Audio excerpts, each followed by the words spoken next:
Și sunt aproape 23 de milioane. Dă cineva 25 de milioane, mâine o dau. Adică vreau să-mi scot banii. O să spuneți cui.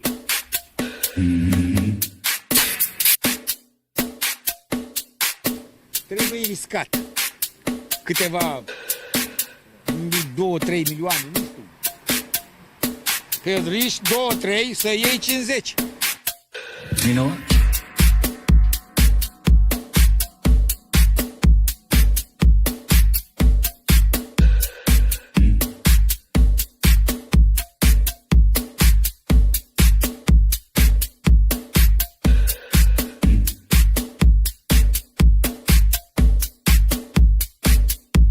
Eu am trecut pe multe bombe, gloanțe, mitraliere, toate am trecut. Bombe atomice, le-am trecut și unde sunt viu. I'm not leaving.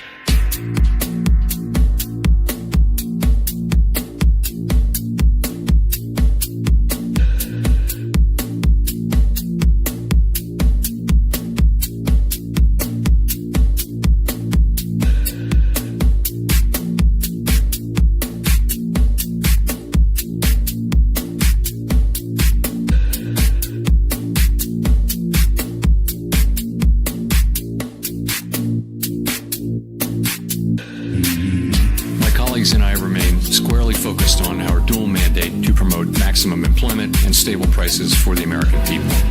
Today, the FOMC decided to leave our policy interest rate unchanged and to continue to reduce our securities holdings, though at a slower pace. Our restrictive stance of monetary policy has been putting downward pressure on economic activity and inflation, and the risks to achieving our employment and inflation goals have moved toward better balance over the past year. Again, I implore you to remember, fuck your puts, fuck your calls. Jay Powell has you by the balls. God bless my money printer. They're eating the dogs, the people that came in. They're eating the cats. Springfield, they're eating the dogs, the people that came in. It's the people that came in. They're eating the dogs, the people that came in. They're eating the cats. They're eating, You know what? they're eating the pets. I'm not leaving. I'm not leaving. This is, I think, one of the reasons. I'm not fucking leaving. You know, To save for a city manager. sometimes. The show goes on. This is my home. They're gonna need a fucking wrecking ball to take me out. Going nowhere. 'Cause I ain't going nowhere. 'Cause I ain't going nowhere. 'Cause I ain't going nowhere. You know,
Boom, baby, suntem live, seara de cripto, episodul 5 din sezonul 8, magie, vrăjitorie.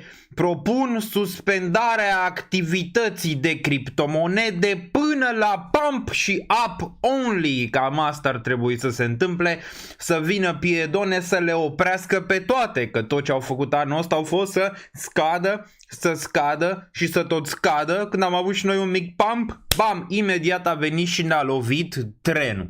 Un an 2025 interesant, dificil, cel puțin după ce a venit Trump. Lucrurile au devenit dificile pentru piețe. Criptomonedele au scăzut și bursa a scăzut ieri. Apropo de Trump, a zis mai devreme că pune 25% tarife pentru Uniunea Europeană. Da, domnule Trump, știm, ai mai zis că pui tarife, treci la următoarea etapă. Hai să vedem și altceva. Am înțeles, ai intrat, ai dat 25% tarife pentru Canada, 25% tarife pentru Mexic, 25% tarife pentru Uniunea Europeană acum. Dar cât? Adică cât? Trebuie să ne ducem și în alte zone. Încep să cred că Trump pare că vrea să aleagă ideea aia de crash pe piețe mai repede decât să-l oblige pe Jerome Powell să taie dobânda de referință prin scăderea inflației, pe care îmi pare că nu pot să o fac momentan, având în vedere că urcă acele tarife. Cu toate că el a zis că da, inflația este prea sus. Înțelegem, da, poate și el înțelege economia că nu merge chiar așa.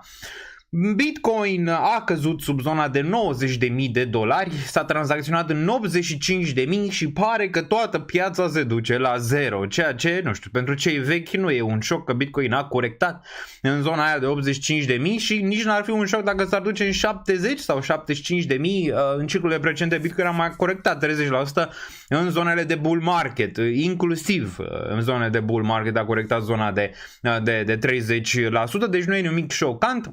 Poate altcoinurile din nou sunt în zona aia foarte, foarte gri, foarte, foarte de jos. Din nou, multe dintre ele au retestat low-urile, dar pe ultima corecție Bitcoin, unele dintre ele au restat mai bine. Solana, cazinoul cripto, cazinoul nostru preferat de criptomonede, adică Solana, care a performat foarte, foarte bine și am zis că nu m-aș atinge să o cumpăr la zona aia, ci să o vând, pică și trage toată piața de criptomonede în jos. E și bine, e și rău. E bine că, îți dai seama, cazinoul pare că se termină, nu? Cu toate că am văzut pe social media că nu s-a terminat partea de meme coinuri, e bine, pare că s-a terminat din punctul meu de vedere, chiar dacă mai vedem bounce-uri pe aici, pe acolo. Acum, Solana e posibil să mai aibă o redresare până la top, adică e posibil să mai facă încă un top, să lichideze niște short-uri înainte să corecteze, dar pe următoarea urcare din nou voi fi vânzător de Solana. Solana a luat în poziție destul de bună în zona aia de $10, am vândut o parte, 50, mulți au zis prematur, și mai am de vândut în caz că mai urcă, ok? Era bine poate să mai vând un pic peste 200. Da, cred eu că putem să mai vedem încă o dată spre zona aia Solana, chiar dacă cazinoul este pe final. Cazinoul de criptomonede este pe final, ce se întâmplă pe Solana.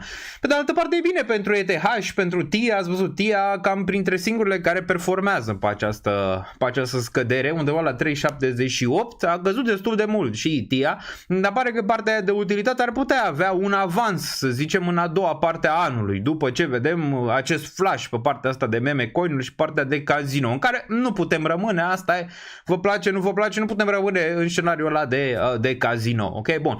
Deci Bitcoin a corectat un pic, Ethereum a corectat și el, sau ea, cum vrei să zici, pentru noi este domnișoara superbă acestui spațiu de criptomonede. Desigur am făcut acel video cu Ethereum la $10.000, când era la 2700 și pe urmă a corectat în zona de 2300. Nu e niciun fel de problemă. Aceste videouri nu le fac niciodată în zone bune. Că na, dacă făceam video cum fac majoritatea când e Ethereum la 8000 și zic că se duce în 10.000, ce rost mai are să zic că se duce în 10.000 când e 8000? Cel mai bine e în momentele de genul ăsta, nu să ai opinii de genul ăsta. Ceea ce 10.000 nu mi se pare extrem de mult, având în vedere că 10.000 n-ar fi chiar atât de mult, un 3x și un pic pentru ETH. Adică nu e atât de wow cum crede toată lumea 10.000 pentru ETH că nu poate ajunge. Acum, poate să dureze un an, poate să dureze 2 ani, poate să dureze mai mult, rămâne de văzut. Mulți zic, cu ce mă încălzește dacă ajunge ETH în 5 ani de zile în zona aia de 10.000 de dolari? Nu mă încălzește cu absolut nimic. E bine, nici pe mine nu m-ar fi încălzit nimic, nu? Când eram în 2016 și vedeam Bitcoin la sumele respective, 1.000, 2.000, 3.000 de dolari în 2018 și credeam că o să ajungă la un moment dat foarte, foarte sus. nu mă încălzește cu nimic că n-a ajuns în 2020, nu, dar a ajuns în 2024. M-a încălzit foarte puternic pentru că am avut suficientă răbdare și timp și bani, aia puțin pe care am avut în trecut, să acumulez destul de mult Bitcoin, care m-a ajutat la un moment dat. Nu știu de unde e graba, adică graba în materie de ETH nici nu trebuie să fie. Graba e să stea într-o zonă cât de cât interesantă, măcar încă o perioadă până când reacumulează regiunile astea de aici, pentru că atunci când ajunge la 10.000 să poți să vezi niște gain-uri, că dacă bagi 1000 și faci 3 nu e nimic, dacă bagi 10.000 și faci 50.000 nimic, dacă bagi 100.000 împărțită pe 5 ani de zile, atunci s-ar putea simți în momentul când îți face un 5x sau un 10x din zonele respective. Încercarea asta a pieței în general te face să gândești mic. Dacă lucrurile nu merg în favoarea ta, adică da, bagi în ETH 1000, 10.000 și ea nu urcă, sau bagi 50.000 și ea nu urcă într-un an de zile sau în 2 ani de zile, ok? Cumva te deturnează, să zicem, bă, nu se mai întâmplă, îți pierzi speranța, ce se întâmplă, criptomonedele, un scam, merg la zero, nu știu ce, și între timp îți dai seama că jocurile de fiecare dată se fac pe zona de acumulare, pe cripto este zona de acumulare, dacă te referi la Bitcoin, dacă te referi la ETH și poate încă câteva criptomonede importante, că sunt și altele dintre ele despre care vom vorbi în această seară, este un joc de acumulare în mare parte și de răbdare. Întotdeauna cei care au răbdare vor culege roadele mai devreme sau mai târziu. Până și la Ripple ai fi curez roadele dacă din 2017 ai fi cumpărat topul și ai fi cumpărat zilnic niște Ripple, tot ai fi cules topul după roadele după 6 ani de zile. Adică se poate, numai că e vorba de așteptări și e vorba de răbdare. E vorba de răbdare, ok?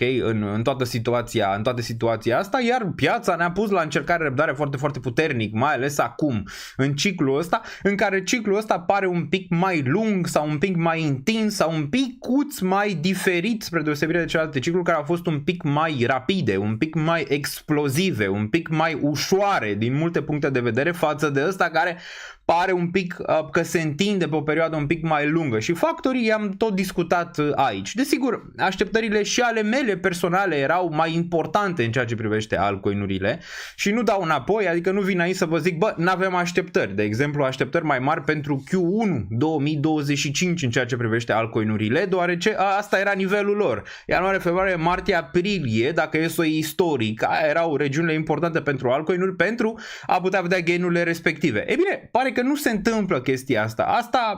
Asta nu depinde de mine, depinde în mare parte de mai mulți factori de piață, dacă se întâmplă sau nu.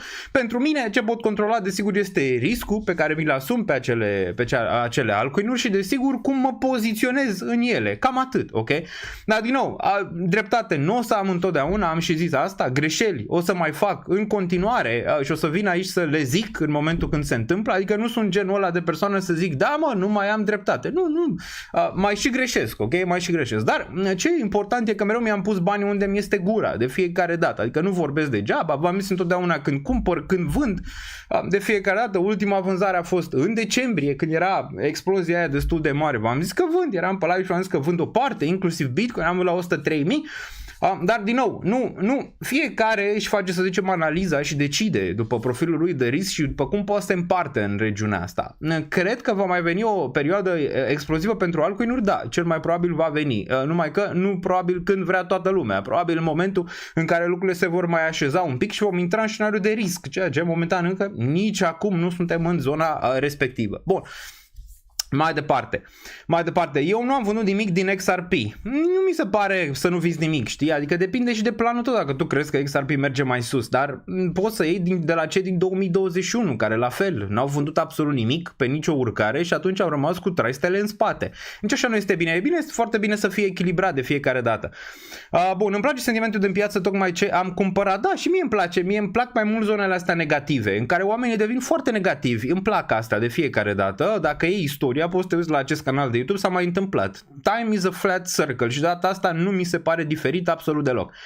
Când am zis Ethereum la 10.000, parcă o mare majoritate din piață nu mai crede. Adică dacă mă gândesc Ethereum la 10.000, dacă intrați la mine pe Twitter și vă uitați la comentarii sau în alte zone, pare că o mare parte din piață nu mai crede. Și s-a mai întâmplat asta în trecut, când vorbeam de Bitcoin când era la 3.000, când făcuse bottom-ul la 3.000, am zis că va face all-time high și mult. Vorbeam chiar în 2019 că se va tranzacționa spre 60-100 de mii, mai devreme sau mai târziu BTC-ul, inclusiv ETH când era la 100, cât hate mi-am luat și atunci în perioadele respective, ok? Și am fost înjurat și toate cele, dar niciun fel de problemă. Eu înțeleg. Țin capul jos, sunt o persoană foarte echilibrată din punctul ăsta de vedere. Ați văzut că nu banez nici haterii. Au și ei rolul lor. Dacă vor să zică o opinie, sunt oameni care au și argumente pentru chestiile respective și le înțeleg. Nu am niciodată că am adevărul absolut. Fiecare crede și investește cum vrea, ok? Cum vrea. Dar în final rezultatul vorbește, ok? În final rezultatul vorbește și acolo se trage linie. Că ai zis aia, că m-ai făcut prost, că m-ai făcut fraier, că uite-l și pe ăla, că ha, Daniel Niță, bla bla bla.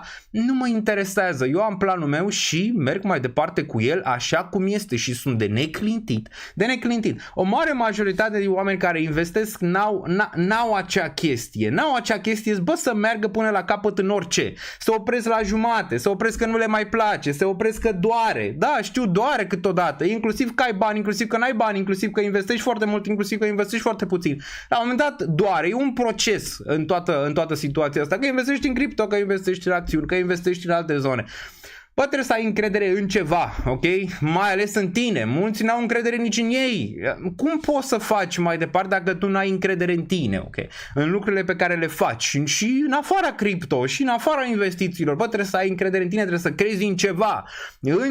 Trebuie să crezi în ceva. Că dacă nu crezi în ceva, n-ai cum să reziști pe momentele foarte, foarte dificile care vin spre tine. Nu a zis nimeni că e ușor. Absolut nimeni n-a zis că, cel puțin aici pe canal, că să investești în cripto sau să investești în acțiuni sau să investești în orice în afară de bonds, adică obligațiuni care alea de-abia să mișcă și îți dau un 5%, 3% yield, e complicat. N-a zis nimeni că este ușor, dar se pot scoate la capăt cu un echilibru, cu înțelegerea unui profil de risc, cu mai multe chestii poți să scoți la capăt lucruri interesante în ceea ce privește investițiile în orice le-ai face tu.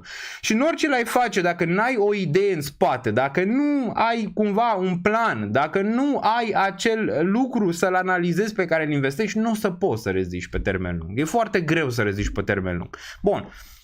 Mai departe, NIO pe steroizi. Da, am văzut. O să ne uităm astăzi și la raportările de la Nvidia. Vedem ce se întâmplă acolo dacă raportările vor fi bune.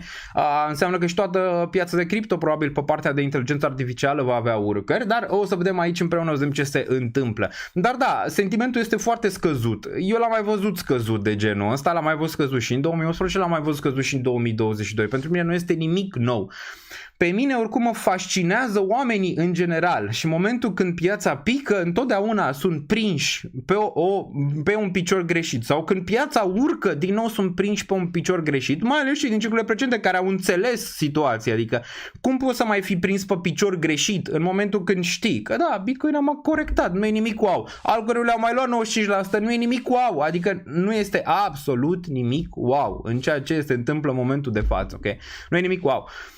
Bun, sau Daniel, ce părere ai de Pi Coin? Îl vezi viitor? Sincer, uite de Pi nu credeam că se va lista și nu vin aici să zică, bă, ce am zis eu de Pi, uite mă, s-a listat până și Pi, deci până și Pi care l-au minat cu telefonul, l-au acumulat cu telefonul, bă, până și ăla s-a listat. Acum, desigur n-aș cumpăra Pi la această capitalizare, nu știu câte 90 de miliarde are dacă s-ar debloca toate monedele, deci, na, foarte complicat. În momentul când deblocările vor veni în martie la un moment dat, probabil prețul va scădea foarte, foarte mult, de asta mulți încearcă să găsească cumpărători înainte de momentele alea de deblocare, deoarece mulți utilizatori încă au monedele blocate și nu le-au migrat spre mainnet și încă le-au blocate până în martie la un moment dat, ok? Bun, deci dacă aveți și ați făcut bani, bă, luați ceva profit din el, ok, luați ceva profit, la fel și la XRP. La XRP am zis că probabil va face nou all-time high după cum arată, am zis că nu sunt fan XRP, că n-aș deține neapărat prea mult XRP, am o mică parte din 2021 în XRP, dar n-am speranța de mare în el. Bă, a făcut destul de bine, ok? A făcut all-time high și stă destul de bine și felicitările mele celor care au avut răbdarea de 6 ani de zile de acumulare pe XRP, ok? Bun. 1080 de persoane și doar 275 de like-uri, mai reflexați butonul de like. Dacă vă place, o să discutăm în acest live și desigur și despre ceva politică. Încerc să nu vă plictisesc, o să ținem partea de investiții, partea de cripto, dar o să discutăm un pic și despre politică și ce s-a mai întâmplat prin România, deoarece în continuare este măcel. E societatea foarte, foarte dezbinată. Numai dacă mergeți la mine pe Twitter și vedeți comentariile, o să vedeți că este foarte dezbinată în materie de extremă pro Călin Georgescu și extremă anti Călin Georgescu. Adică Adică pare că nu este un mijloc în momentul de față și asta este extraordinar pentru politicieni. Doar ce asta vor de fapt. Vor o dezbinare destul de puternică a societății pentru a putea să-i controleze mai ușor, ok? Dacă zic orice, unii mă fac putinist, unii mă fac soroșist, unii mă fac în toate felurile posibile și imposibile, eu doar punând anumite întrebări. Adică nici măcar n-am o opinie, bă, sunt pro ăla sau contra ăla, că nu sunt pro ăla, nici contra ăla, pe mine mă interesează ce poate să facă fiecare pentru România. Fiecare românul este împotriva românului. Fix asta. Dacă intri la mine în comentarii, o să observi asta. Român împotriva la român. Românul ar trebui să fie, să zicem, împreună pentru a crea o Românie mai bună. Asta ar trebui să se întâmple și ar trebui să analizeze mai mult situația, nu să cadă într-o extremă emoțională de fiecare dată. Okay? O să discutăm și despre asta, sper eu, nu foarte, foarte mult. O să ne concentrăm pe partea asta de cripto și investiții astăzi, deoarece chiar avem despre ce discuta. Deoarece sunt multe monede care ajung în zone foarte, foarte interesante, cum ar fi TIA, cum ar fi ETH, Bitcoin probabil încă nu, dar multe altele pe care le putem analiza astăzi în acest live, dar și acțiuni ar putea fi ceva interesant acolo. Bun, salut, ce părere ai de Pi? Am zis părerea mea despre Pi, nu aș cumpăra personal Pi la prețul ăsta, deoarece dacă te uiți la ce capitalizare ar putea avea, adică 90-100 de miliarde, e foarte, foarte mult. Adică în momentul când acele monede se vor băga în circulație, va fi foarte greu să crească moneda respectivă, ok? Bun, dar e bine că s-a listat. Tu nu ești georgist, ești bitcoinist. Asta da, uite, asta îmi place. Am zis, eu personal, nu aș vota cu Călin Georgescu, dar nu prea aș vota, sincer, asta am și zis înainte, bă, nu prea aș vota cu nimeni eu personal. Adică eu aș vota cu alții, inclusiv în momentul ăsta. Vreau să văd mai mult, de exemplu, de la Nicu Șordan. Vreau să văd mult mai mult. Nu, nici nu știu ce idee are Nicu Șordan, de exemplu. De la celălalt, Antonescu. Bă, Antonescu îl știu, l-am văzut, întoarce almele că nu-i place, cu ăla, vorbește papagal, nu știu ce, dar nu mă, pur și simplu. Georgescu trebuie să facă mai mult pentru mine, Georgescu, decât să-mi vină într-un video pe TikTok să-mi zică da, aia de strămoșia neamului, de alea de nu știu ce. Ok, vreau să văd niște lucruri concrete despre care am vorbit la mine pe Twitter și am pus întrebări politicienilor, ok? Ce s-a întâmplat cu aia? Le-am pus întrebări lui Ciolacu, i-am pus întrebări lui Simion, le-am pus întrebări tuturor pe Twitter și fix asta trebuie să întâmple. Dacă chiar vreți să faceți un impact pentru România, dacă chiar vreți să faceți un impact, lasă-o pe asta că noi suntem cu Georgescu, anti-Georgescu, cu ăla versus ăla, cu Simion, cu nu știu ce. Bă, încercați să-i trageți de mânecă un pic. Asta trebuie să faceți voi. Pe toți cei care, să zicem așa, îi vedeți că un pic derapează. Adică vedeți că ăla, bă, face ceva greșit, ok, trage de mânecă. Chiar dacă tu ești cu Georgescu, chiar dacă tu ești cu Simion, chiar dacă tu ești cu Nicu Șordan. Bă, când vezi că ceva nu merge, trage de mânecă, deoarece doar așa poți să-i tragi la răspundere, ok? Printr-un tweet, prin 2, prin 10, unul nu răspunde, al doilea nu răspunde, al treilea nu răspunde. Bă, dacă tot dai, la un moment dat poate vei găsi un răspuns. Dacă nu, oamenii vor vedea. Și pot să vă arăt aici anumite chestii pe care le-am făcut. Ok, bun. Pot să vă arăt aici anumite chestii pe care le-am făcut aici. Bun. Politicienii din ce în ce mai mult își fac conturi de Twitter, de X, ceea ce mă bucură foarte, foarte tare, deoarece putem începe o conversație în sfârșit. Acum, că ei nu sunt de fapt în spatele conturilor respective și, de exemplu, nu știu, la Ciolacu, din punctul meu de vedere, nu cred că e pe Twitter, ce are pe cineva care îi dă acolo niște tweet-uri făcute cu ChatGPT. Da, bă, e bine că au prezență acolo, dar dacă vrei să-i tragi așa, intrați în Facebook, intrați în Twitter, intrați în toate astea și treceți de mânecă, ok? În momentele în care și pe stânga și pe dreapta, ok? Nu contează, sau pe independență, nu contează. Bă, tu ce vrei? Tu vrei ca să ai un trai mai bun. Nu te duci după fentă, că mamă, hai cu ăla contra lui ăla. Bă, nu ne ducem după fentă. Astea sunt fente oribile, ok? Pe care le fac politicieni. Dar hai să vă arăt aici despre ce vorbesc și apoi trecem direct la analize și luăm întrebări de pe chat. O să vorbim despre Georgescu mai târziu și ce s-a întâmplat astăzi, că a fost reținut. A fost reținut pentru câteva ore și s-a pus control judiciar. Ok? Control judiciar. Bine, rău, discutăm imediat despre asta. Bun. Unde era? În sfârșit, aici. Bun. Deci am pus o întrebare aici lui Ciolacu, ok? I-am pus o întrebare lui Ciolacu aici, pe Twitter. I-am zis așa. Marcel Ciolacu. De ce un cetățean român care lucrează în România plătește 40% taxe pe salariu minim? Acum, desigur, ele sunt împărțite și pe companie. Compania, să zicem, plătește mare parte din aceste lucruri. Comparativ cu Olanda, unde cetățeanul olandez plătește doar 15 și rămâne cu mai mult. Cu oricum mai dau, cetățeanul olandez rămâne cu mai mult. Ok? Noi, poporul pe care trebuie să-l servești, suntem foarte curioși de răspuns. Aici, la cetățeanul olandez doar 15, aici se referă la tax credits, la care voi vă puteți uita. Ok? La zona asta de tax credit plătești doar 15% cu acele credite. În medie e undeva 25-30 și în Olanda dacă o iei fără tax credits respective. Dar totul sub România la nivel de taxare. Adică acel salariu brut, ok? În care îți plătește, să zicem, compania ție îți dă 10.000 de lei brut și pe urmă tu vezi acolo, bă, din aia 10.000 de lei după care lucrezi eu, mie îmi dă doar, nu știu, îmi dă 4.000 sau 5.000. Hai, 5.000 din zona respectivă. De ce, ok? I-am dat tag în comentarii și aici. Bun, asta e una. Hai să mergem mai departe.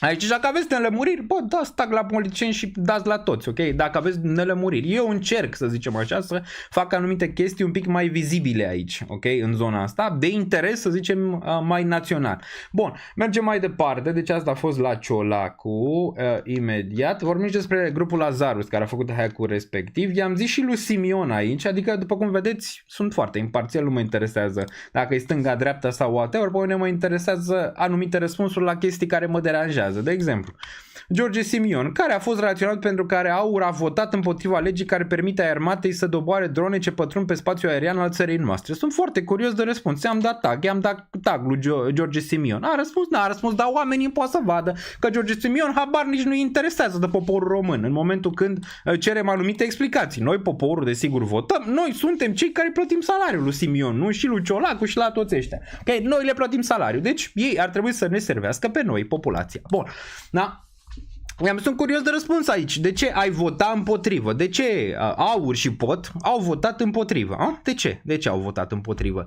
Care e raționamentul? A? Că, domne, ia armata, nu știu ce, nu există raționamentul ăla, m-am uitat pe lege, nu există nimic acolo că ar putea, nu știu cine, să ia armata, să facă ce vrea cu armata. E o vrăjeală, ok? E o vrăjeală. De ce n-ai vrea să dărâmi dronele, orice dronă, că e ucraineană, că e rusească, că e americană, că e whatever, n-are ce căuta la noi pe teritoriu, ok? Nu are ce căuta la noi pe teritoriu. Am întrebat și ChatGPT-ul că erau mulți aici nelămuriți, uite. De exemplu aici, în fața este pentru chestia cu dronele în spate este că intern armata se poate folosi ca jandarmerie, iar extern conducătorii armatei să spună NATO predându-și factorul decizional. Nu e adevărat, dacă poți să întrebi și tu aici, poți să întrebi Groc, să vezi ce zici. Deci nu e adevărat asta. La nivel de NATO ar putea să facă asta. E deja de 10 ani de zile de când suntem noi NATO. Dacă cumva începem un război regional, NATO poate să preia armata României. E deja acolo, adică nu e nimic wow, nu e nimic nou, nu e nimic extraordinar, ok? Dar din nou, nu mi se pare ok. Okay? Asta nu mi se pare ok. Bun. Mergem mai departe. Aici, mai încă una și pe urmă mergem pe chat. Încă una. Aici, una importantă din punctul meu de vedere pentru Sebastian Burduja. Care este motivul pentru care România importă energie scumpă de la Ungaria, Bulgaria, Serbia și exportă ieftin în momentul în care România are surplus de energie? Noi, de exemplu, importăm cu 170 de euro aici și exportăm cu 115 euro. Nu? Ce trebuie făcut ca România să crească prețul, să nu mai piardă valoare în acest schimb comercial? Ți-am dat tag în comentarii, aș fi foarte interesant de un răspuns, poate îmi scapă mie ceva, De ce? De ce pierdem valoare? Chiar dacă balanța comercială este în continuare pozitivă României, dacă o vezi, dar noi pierdem foarte multă valoare. De ce pierdem foarte multă valoare? Asta e o întrebare, ok? Asta e o întrebare la care momentan nu avem niciun fel de răspuns, dar putem să vedem aici că 44.000 de persoane au văzut această întrebare și chiar au dat aici like la postarea respectivă, ceea ce așa trebuie făcut, ok? În zona asta. Câștigă aia, ok, hai să vedem ce facem. Dacă noi împingem noi de la spate, pare că ei nu vor să facă nimic dacă noi nu împingem de la spate.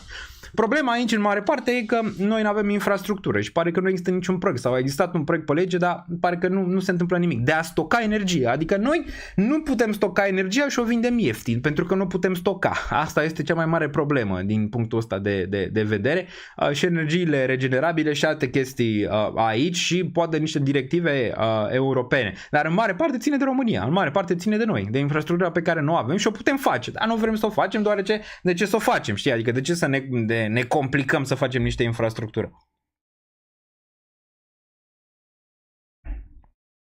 Bun, am vorbit cu un prieten și este 90% pe minus, a tot mutat de colo-colo după 3 și nu s-a ținut de plan. Mulțumesc, Daniel, pentru prezență și fiecare sfat pe care m-a ajutat enorm în ultimii 4 ani.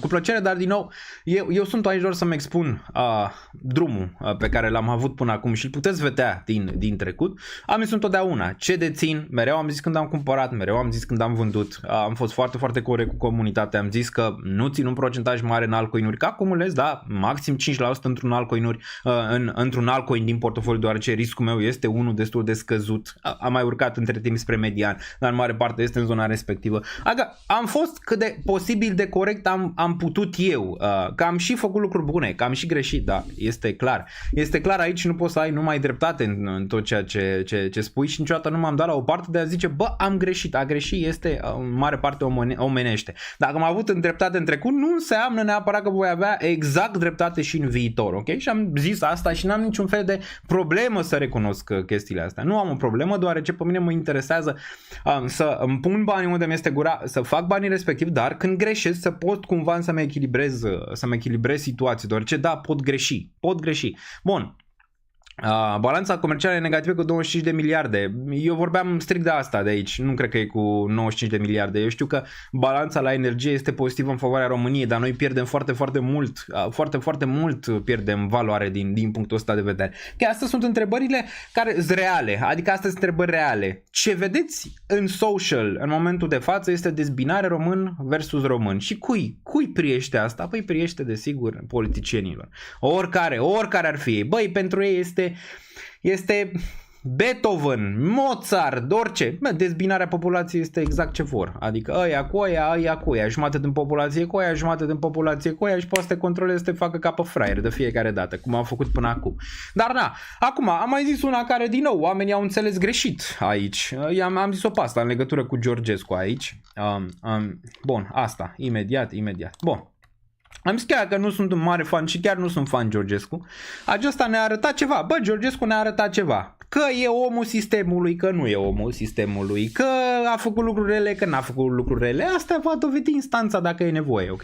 Și vom vedea în final. Bun, dar totuși votul tău poate avea un impact enorm și s-a văzut asta. Și poți să votezi și altceva decât partidele politice clasice.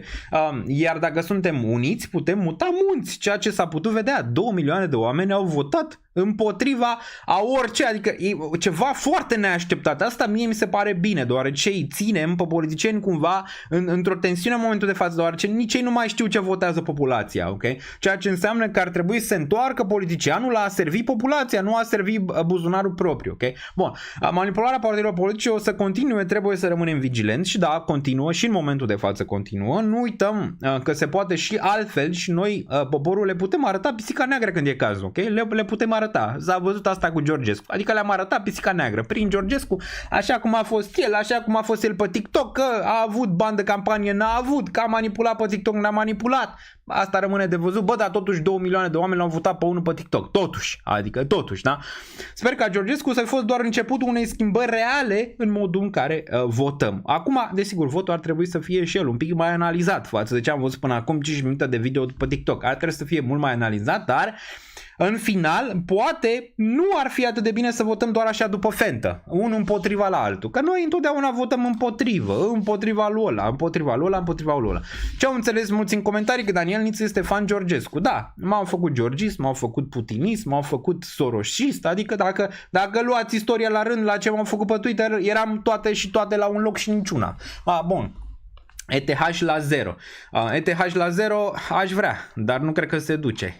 Aș vrea să ducă la 0 să cumpăr ceva ETH. Bun, hai să dăm comentarii aici, discutăm despre ce subiecte vreți voi. Dacă vreți să discutăm despre cripto acum, dacă aveți întrebări despre cripto sau dacă aveți întrebări despre politică sau despre economie sau despre orice. Economia, dacă e să ne uităm un pic, nu au fost momentan vești prea multe, deoarece n-am avut prea mulți indicatori la care să ne uităm în ultima perioadă pe calendarul economic, dar urmează PCU acum la final de săptămână, care o să fie interesant pe partea de inflație și desigur la început de martie o să avem din nou rezultatele pe șomaj și rezultatele pe inflație, care desigur vor dicta mai departe ce se va întâmpla cu piața. O să discutăm și despre asta imediat, am o opinie și acolo. Desigur o să avem și FOMC-ul care va fi undeva în martie, spre final de martie, care și el va fi destul de interesant. Bun, ETH 1900 circa și ceva.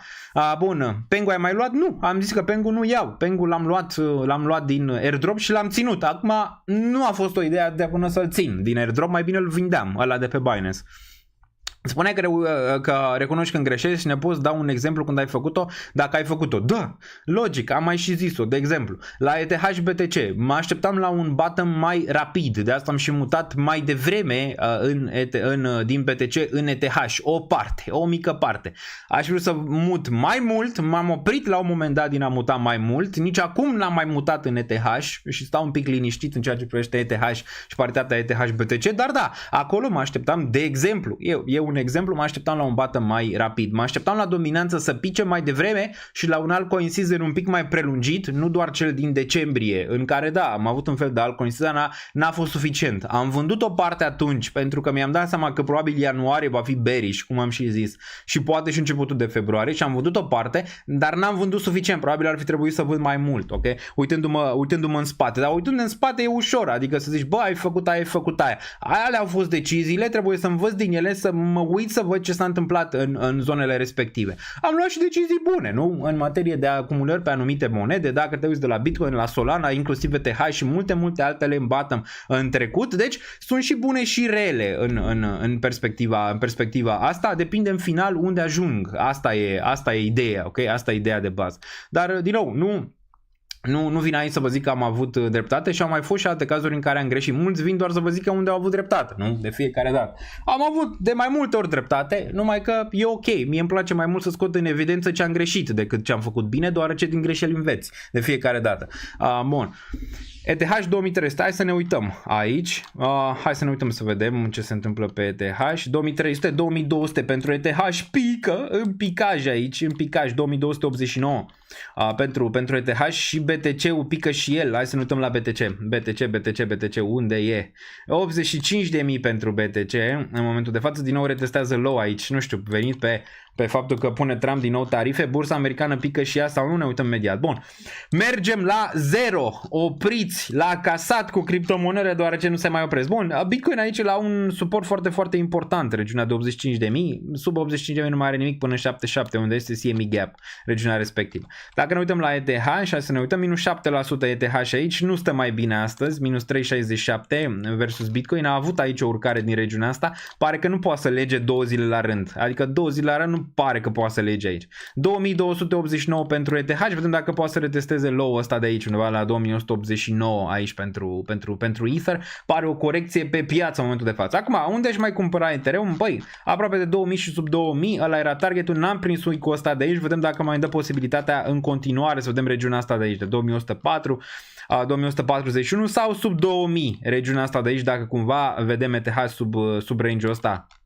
De aici o să apăs piciorul pe accelerație în ceea ce privește din nou acumularea de ETH și da, mai am capital deoarece am vândut ceva în decembrie aici, ok, pe ETH.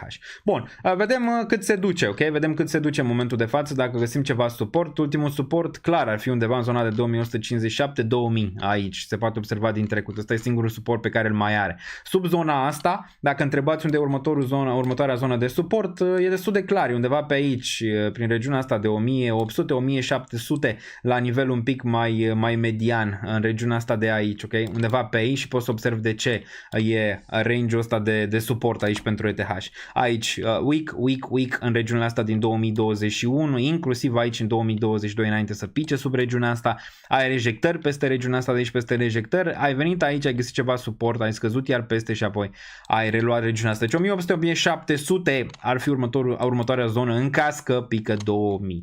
Dar momentan vrem să vedem zona respectivă, că pică deja, oricum oscilatorii sunt foarte, foarte agresive aici în zona asta pentru ETH, mai ales RSI-ul pe daily pare că vine din nou spre o regiune de bottom, potențial bottom aici, la fel și pe weekly. Pe weekly mi se pare și mai relevant Dacă cumva vrea să se încarce aici, pare că nu mai vrea să se încarce RSI-ul, a murit RSI-ul, până și RSI-ul a murit aici, îți dă un refresh la pagină. Bun, TIA după minus 90% se ține bine, da, păi nu mai poate să vomite momentan, vă zic imediat de ce se ține bine aici, e-Gold-ul nici el n-a mai făcut un minim momentan.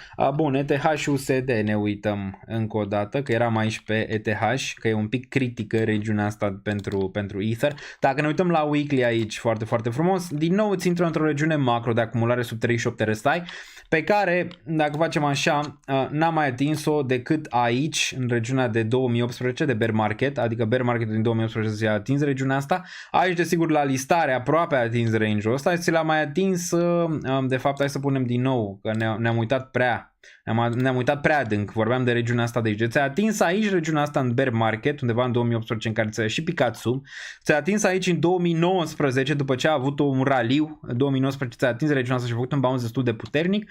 Ți-a atins aici în 2022, în ianuarie, și a avut din nou un bounce foarte, foarte puternic și apoi a intrat în zona de bear market încă o dată. Ți-a mai atins de câteva ori aici în 2022 de mai multe ori. Din nou ți-a făcut raliu în 2023, iar s-a întors foarte aproape de regiunea asta, iar ți-a avut un raliu foarte, foarte puternic aici și din nou ți-a atins aici în august 2024 și acum apare că se întoarce în range-ul ăsta. Un range bun de macroacumulare aici pentru ETH, mai ales în zona asta, okay? În zona asta de RSI macro aici, în ceea ce privește ETH.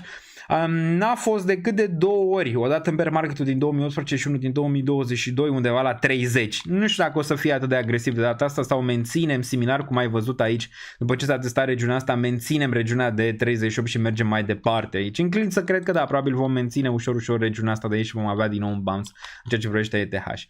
2301 aici, bun. Vinde Kim Jong-un sau cine vinde aici ETH? Bun, prețul meu mediu pentru ETH pentru ciclul ăsta de bear market este 1500, unde n-am mai acumulat la el, dar o să acumulez chiar dacă îmi urc prețul mediu în caz că ăsta pică 2000 sau sub 2000 aici. Deci ăsta e prețul mediu de bear market aici pentru ETH și nu am vândut deloc aici, doar ce am încredere destul de mare în Ether că va performa la un moment dat și chiar aș mai vrea să mai adaug dacă e cazul aici pentru ETH. Ok, de ăsta e prețul mediu pe acest bear market, celălalt bear market de aici, prețul mediu, cred că l-am avut undeva în zona asta de 200-300,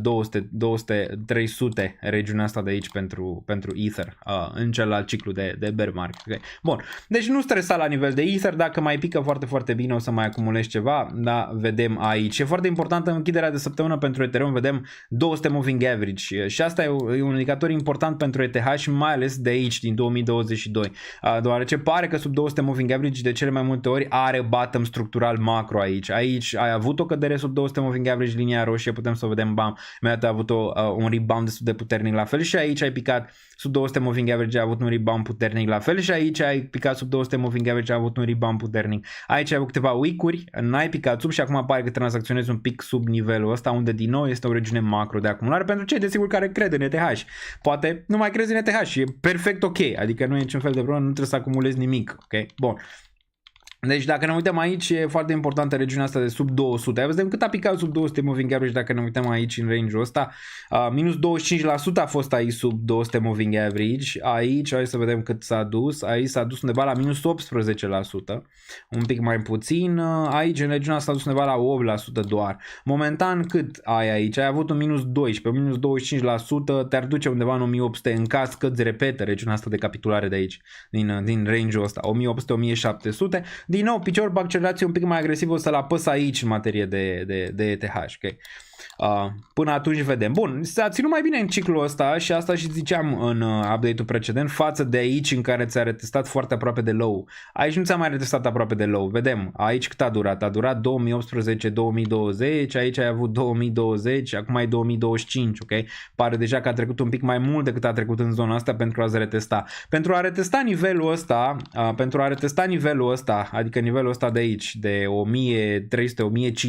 1300-1500, de jos de tot de aici, unde ți-ar face un dublu bottom sau alte zone, ai nevoie de o corecție un pic mai mare pe Bitcoin. Cred că o corecție mai mare de zona de 77.000, adică dacă ne uităm aici la BTC, care de-abia să ține nivelul de 85.000 aici pentru Bitcoin, cred că ai nevoie de o corecție mai mare de zona de 76.000, ai avea nevoie de un Bitcoin în 71.000 cel mai probabil pentru a putea vedea ETH și în 1800-1700, nu mai zic sub 1500, sub 1500 probabil ai vrea să vezi Bitcoin în 69.000, regiunea asta de aici. Acum, e Bitcoin în bear market, market. N-aș zice aici că este Bitcoin în bear market, a mai avut corecții similare și în ciclurile precedente, dacă ne uităm aici, nu este nimic cu au în materie de Bitcoin, inclusiv aici, înainte să înceapă altcoin season-ul, a avut un minus 28% și apoi ți-a început altcoin season-ul pe următoarea mutare.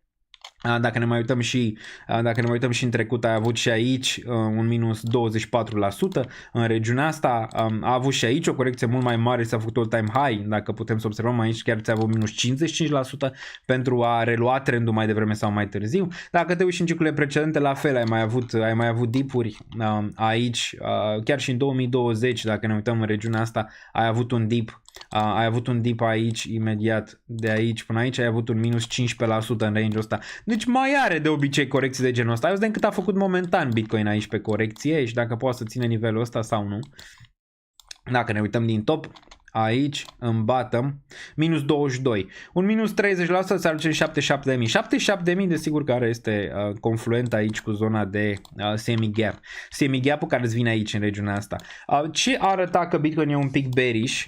Arăta MicroStrategy, MSTR-ul. MSTR-ul care, dacă ne uităm aici la MicroStrategy, a prins niște biduri azi, ceea ce e foarte interesant. Dar MicroStrategy deja ți-a închis gap-ul ăsta de aici, spre deosebire de Bitcoin care nu l-a închis. Okay? MicroStrategy deja a dat mai mult înapoi. Azi de este MicroStrategy aici din top. Dacă ne uităm, bam. Avem minus 54% aici pentru MicroStrategy din zona de top, dar pare că MicroStrategy îți găsește niște biduri aici spre deosebire de Bitcoin, ceea ce poate să-ți inducă aici că mai devreme sau mai târziu vom găsi un bounce și pe Bitcoin, probabil în zilele viitoare de aici. Sub 85.000 pentru Bitcoin, încă un live în care ne ducem la zero. Ne ducem la zero absolut. ETH aici pare că rezistă un pic, chiar dacă Bitcoin mai scade 2300, pare că găsiți ceva suport aici. Îmi pare că cineva pune niște biduri. Când Bitcoin este în groapă, ce crește? Ia să ne uităm. Crește Litecoin aici. Litecoin e pe verde, deoarece că vine un fel de ETF aici pentru Litecoin și e pe verde. Și TIA, incredibil dar adevărat. Incredibil dar adevărat. TIA crește în momentul când Ethereum e minus 8%, TIA crește. De ce? Păi pe partea fundamentală pare că stă foarte, foarte bine. Și hai să ne uităm aici la ce mă refer în materie de TIA. TIA, dacă dăm aici pe Twitter un TIA și ne uităm imediat, Solana mai are șanse, ne uităm și pe Solana imediat că n-am ajuns la ea, n-am ajuns la Solenza. Mai are, dar vedem unde se oprește în prima fază, vedem unde se oprește. Bun. A venit altcoin season în jos, acum, acum ne pare că nu mai au de unde să dea atât de mult în momentul de față. Bun. Trump says Ukraine can forget about joining NATO. Ok, deci acum pare că din nou piața reacționează la... Ce zice Trump despre tarife? Din nou niște manipulări execrabile. Apropo de manipulări, țineți-vă bine că a intrat Citadel. Țineți-vă bine că intră de fapt Citadel în următoarele luni. Citadel e unul dintre cei mai mari market maker și provider de lichiditate din piețele tradiționale. Ok? Asta mie mi se pare pe termen scurt bearish, după cum vedem în momentul de față.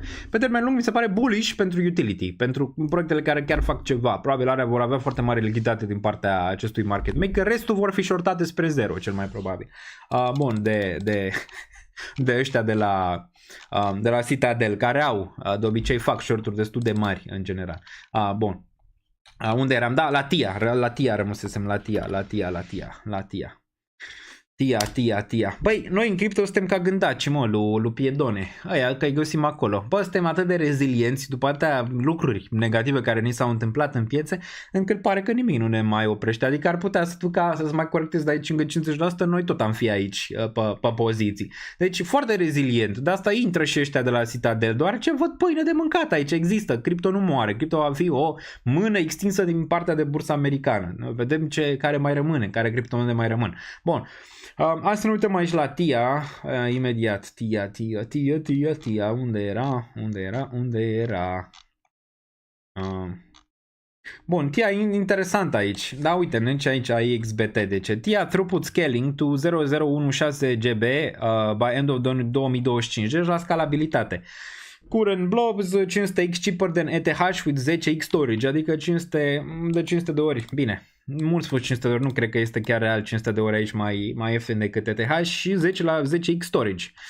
Mi se pare destul de bun. Și plus că din ăștia 100x fee increase ai 100 de milioane annualized revenue, adică faci revenue de 110 milioane aici. Ok?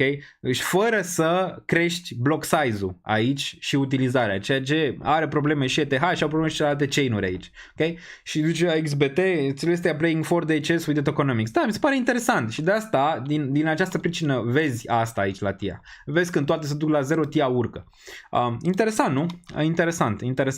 Vezi lete. Și nu vezi multe care urcă, inclusiv DOT e pe verde. Se arată într-un fel că, bă, nu prea mai e de dat, știi? Adică e tena pe verde aici, nu prea mai e de dat. La unele nu prea mai e de dat, adică încearcă market maker, nu prea mai e de dat. La ETH pare că mai e de dat aici, pare că mai există niște zone. Vedem dacă, bă, pentru mine cred că hunt-ul este aici pentru market maker, să ducă sub zona de 2000.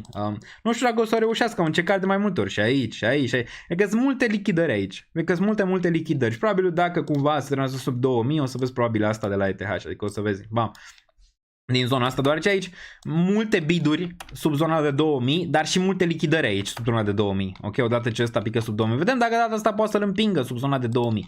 Ziceam, dacă ăsta e bottom-ul aici pe data de 3, trebuie să țină până 10 martie să-mi dovedească că ține regiunea asta de aici. De aici e un moment important pentru ETH. Și dacă cumva de aici din nou face bounce și reia regiunea asta e bottom, un procentaj foarte, foarte mare. Deci dacă ăsta de aici face bounce și face asta în perioada viitoare, ok, și reia acest range de aici de 2780, ăsta ce mai probabil este bottom aici pentru ETH și nu o să mai pupăm range-ul ăsta de aici de 2000 o perioadă, ok, pentru ETH și o perioadă probabil mai lungă. Dar vrem să vedem ce se întâmplă până pe 10 martie, cel mai probabil aici pentru Ether.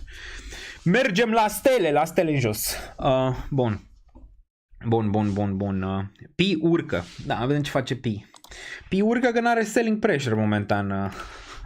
Pi urcă aici, pentru că nu are selling pressure, nu? Cât e? Nu e asta Pi. Pi nici nu știu cum să-l găsesc, că aici pe... Care e? Pi Network, ăsta e.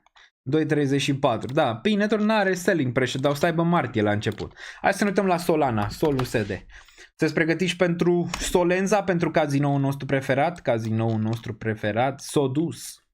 S-a dus în cap. 131 aici pentru Solenza, minus 9%, dacă ne uităm. Zona de suport nu e departe, regiunea de 111 și apoi mai un pic aici, dacă cumva pică regiunea aia, ai un 88 aici pentru Solenza. Solenza e undeva minus 55% din top, ceea ce e o nimica toată. Mulți zic, cumpărăm Solenza acum. Da, Solenza poate să facă asta. Poate să facă minus 97, bine, sau poate să facă minus 90 de aici din regiunea asta. Solenza aici, sau dacă cumva corectează sub regiunea de 50, discutăm. Dacă corectează sub regiunea de 50, aici discutăm de o posibilitate pentru Solenza de din nou niște bottom-uri mai structurale, mai macro. Dar înainte de asta, chiar dacă face asta Solenza și e o șansă bună să-ți corecteze până nivelul ăsta sau chiar un pic mai jos și următorul să-ți mai facă încă un leg up aici, ultimul, pentru Solenza înainte să facă asta, deoarece se adună foarte mult short aici pentru Solana în regiunea asta. Chiar dacă se întâmplă asta, nu m-aș băga aici în Solana, în regiunea asta. Aici ar fi, da, 50-22, ar fi o regiune interesantă macro, dacă ne uităm să-ți facă ceva de genul ăsta, să-ți vină aici din nou cu minim în urcare spre regiunea asta de aici și apoi să-ți mai performeze, nu știu, într-un an, 2 din regiunea asta de aici, ok? Bun. Sol ETH, și auzim dacă aici se întâmplă ceva pe Sol ETH, din nou la suport, momentan, dar pe minus azi, dar din nou la suport, dar nici ăsta n-arată bine, nici Sol BTC n-arată foarte, foarte bine aici, regiunea asta. Dacă pierde 0,054, putem vedea un 0,03. La Solana BTC, da, e bearish, discutam data trecută, a zis și Cohen că e bearish și am zis că sunt de acord aici la Solana BTC. Targetul este aici și aici ulterior și vedem dacă poate să repete ce a făcut ETH să se corecteze până aici. Probabil da, la un moment dat, dar nu cred că va face asta, cred că de aici din nou va avea un bounce și o încercare de genul ăsta înainte de a vedea magia până în regiunea asta de aici, ok? Doar ce mulți acum, desigur, trendul este destul de bearish, mulți shortează regiunile astea și cred că vor avea o surpriză cât de curând aici. Dar vedem unde se oprește BTC-ul. E important unde se oprește BTC-ul, dacă se oprește la 0 sau nu. Dacă se oprește în range-ul ăsta de aici sau nu. Adică corectează sub nivelul ăsta de aici, e un fake out aici BTC-ul, dar cumva face asta, reia regiunea asta și apoi tranzacționează 91.000. Ăsta va fi un bottom frumos aici cu multe poziții de short, dar nu pare momentan, ok? Momentan pare că ar vrea să mai închidă un pic, măcar spre 82.000 aici în momentul de față sau poate chiar spre nivelurile astea de jos. Bun, la EMA-uri, ce vedem aici? EMA-urile o săptămână importantă, chiar și final de lună important aici pentru Bitcoin, deoarece, dacă ne uităm, e sub zona de 21 EMA, care e undeva la 89.000. Targetul nu mai e nimic. Dacă închide așa, poți să te uiți în trecut 55 EMA, care vine momentan la 74. Săptămâna viitoare probabil va fi la 75-77, dacă cumva mai facem un bounce de aici. Poți să te uiți structural. A pierdut aici 21 EMA, a făcut un bounce, dar ulterior ți-a testat 55 EMA pe care vedem aici linia verde și apoi ți-a făcut bounce. Ok, structural. Acum, dacă ne uităm și în trecut, voi știți povestea, cei vechi în materie de 21 EMA și 55 EMA, similar și aici, ți-a pierdut 21 EMA linia roz, s-a dus direct în 55 EMA, ți-a făcut bounce. Dacă ne uităm aici, s-a făcut un nou maxim istoric. Apoi, după ce s-a picat 55 EMA, 100 EMA aici și apoi a intrat în bear market. De bear market putem vorbi când se testează 100 EMA, care momentan vine undeva la 61.000. În caz că BTC se tranzacționează până aici, mai devreme sau mai târziu, ok, în regiunea asta de 100 EMA, șansele de bear market cresc, dar asta nu înseamnă că nu o să ai un bounce de genul ăsta în materie de BTC înainte de bear market, ok? Bun, deci bear market putem vorbi nici măcar când se 55 EMA, clar că crește șansele dacă se 55 EMA de bear market, dar bear market real numai 100 EMA și poți să observi trecut, ok? La nivel de BTC.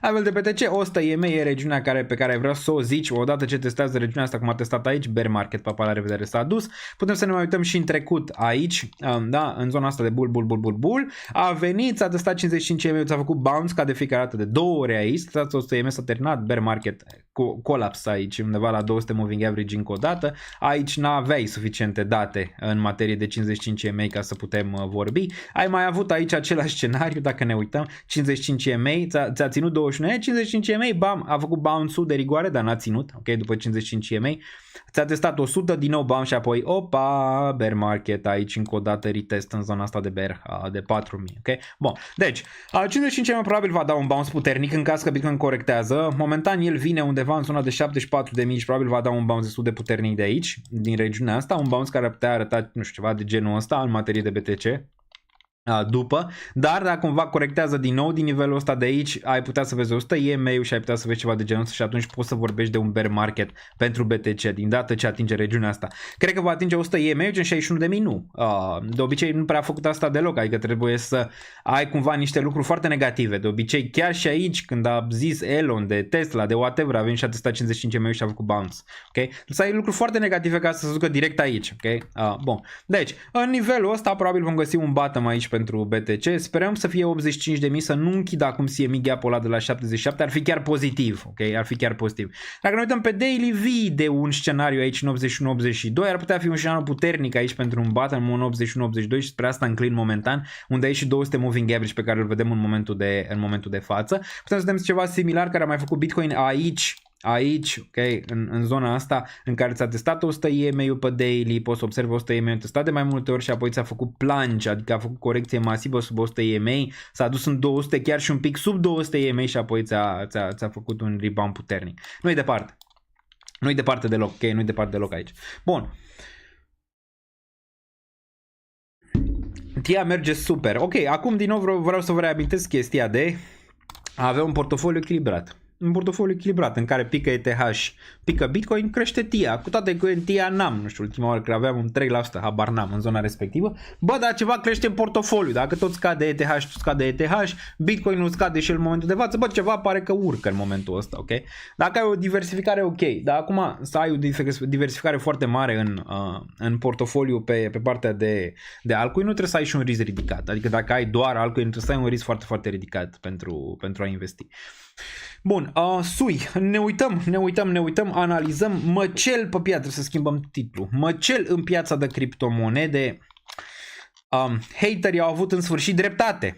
Știți cum e, acum au revenit toate conturile vechi care erau bearish, au revenit. Au fost bearish când era Bitcoin la 8, la 17.000, au fost bearish când era la 20.000, au fost bearish când era la 25.000, au fost bearish când era la 30.000, au fost bearish când era la 50.000, au fost bearish când era la 60.000, au fost bearish la 70.000, nu mai facem 100.000, au fost bearish 90.000, ne-am dus la 108, au fost bearish 100.000 și în sfârșit au avut dreptate, îți dai seama, ca un ceas elvețian, nu? Ca un ceas de fapt fără elvețian, care arată ora exactă de 2 ori. Deci da, în sfârșit urșii au atacat, în sfârșit au avut dreptate după 15.000 de rateuri, pare că Bitcoin scade. La fel și la ETH. Era 1000 bearish, 1500 bearish, 2000 bearish, 2500 bearish, 3000 bearish, 3500 bearish. Au avut până la urmă dreptate, că momentan ne tranzacționăm în zona de 2300, dar, din nou, cât au greșit, adică au greșit foarte, foarte mult în trecut. Dar e ok, adică ai perioadă în care și urși și taurii mai au dreptate, niciodată nu trebuie să fii nici cu urși, nici cu taurii, trebuie să fii cu un picior pe unul, cu un picior pe altul. Bun, urcă TIA și Alibaba. Alibaba dețin și TIA, dețin și Baba. Baba mi se pare foarte important în perioada viitoare, deoarece arată foarte bine aici Baba. Am acumulat foarte puternic regiunea asta pentru Baba de aici. Aș mai vrea să mai acumulez în caz că pică sub regiunea asta de aici Alibaba. Targetul rămâne 210 aici pentru Alibaba mai devreme sau mai târziu. Cum crezi că va reacționa piața după ce Jerome nu o să taie dobânzile în martie? Păi deja este priced in, domnule. Adică deja se știe că Jerome nu o să mai taie dobânzile în martie. Piața ar putea avea cumva un șoc la nivel pozitiv dacă Jerome ar încerca încheia partea de quantitative tightening. Dacă ne uităm totuși aici pe ce am dat eu repost de la Zero Hedge ieri, cresc șansele pentru tăieri și vă zic imediat de ce cresc șansele pentru tăieri aici. Deoarece ai avut o corecție pe bursa americană ieri, imediat ne uităm. 255 de milioane lichidate din crypto market. Bă, mi se par niște manipulări făcute de market maker foarte, foarte puternice acum, mai ales înainte să intre Citadel. Când intre Citadel, peștele mare va îngheți peștele mic și-a făcut de cap puternic în perioada asta, de cap rău de tot, adică rău de tot de cap și-a făcut peștele mic, de la market makerii de pe Binance, Bybit și alte exchange-uri, la, desigur, Wintermute și alte și-au făcut de cap puternic, absolut puternic aici, fix înainte să intre Wintermute. Vedem, fix înainte să intre Citadel. Dacă va intra Citadel, vedem atunci, deoarece în momentul ăla ai și cumva o poziție. În momentul în care, nu știu, aia de la Wintermute fac o mutare de genul ăsta, e posibil să-i lichideze, de exemplu, peștele mai mare, adică să fac o mutare inversă de ce fac ei. Rămâne de văzut, dar echilibrul întotdeauna este bun, până acum n-am avut echilibru în partea de cripto, au fost manipulări și în sus și în jos, desigur, nu, manipulări nu merg doar în jos, au fost și manipulări în zonele de sus, depinde unde zonele de lichidări masive, parcă în momentul de față sunt în jos. Lichidările aici. Bun, ziceam de Jerome. Hai să ne întoarcem la Jerome și imediat vedem ce se întâmplă pe zona asta de cripto și la bine și la rău nu plec nicăieri aici. Sunt momente și bune și momente și rele. Nu e niciun fel de problemă, mai trecut prin ele, nu e nimic nou. Bun, dacă ne uităm aici la partea de a crește rate cut odds în Zero Hedge, 2025 rate cut expectations shoot up aici, au crescut, da? După ce vedem aici din februarie pe 12 unde ai avut un minim de 25 de puncte de bază tot anul, acum apare că am urcat din nou la 50 de puncte de bază. Aici, de ce? Ei bine, în mare parte cred că își dă seama piața un pic aici de câteva lucruri. Lucrurile alea sunt despre care noi am discutat aici pe canal, la nivel de inflație, care eu consider în continuare că de data asta este tranzitorie inflația.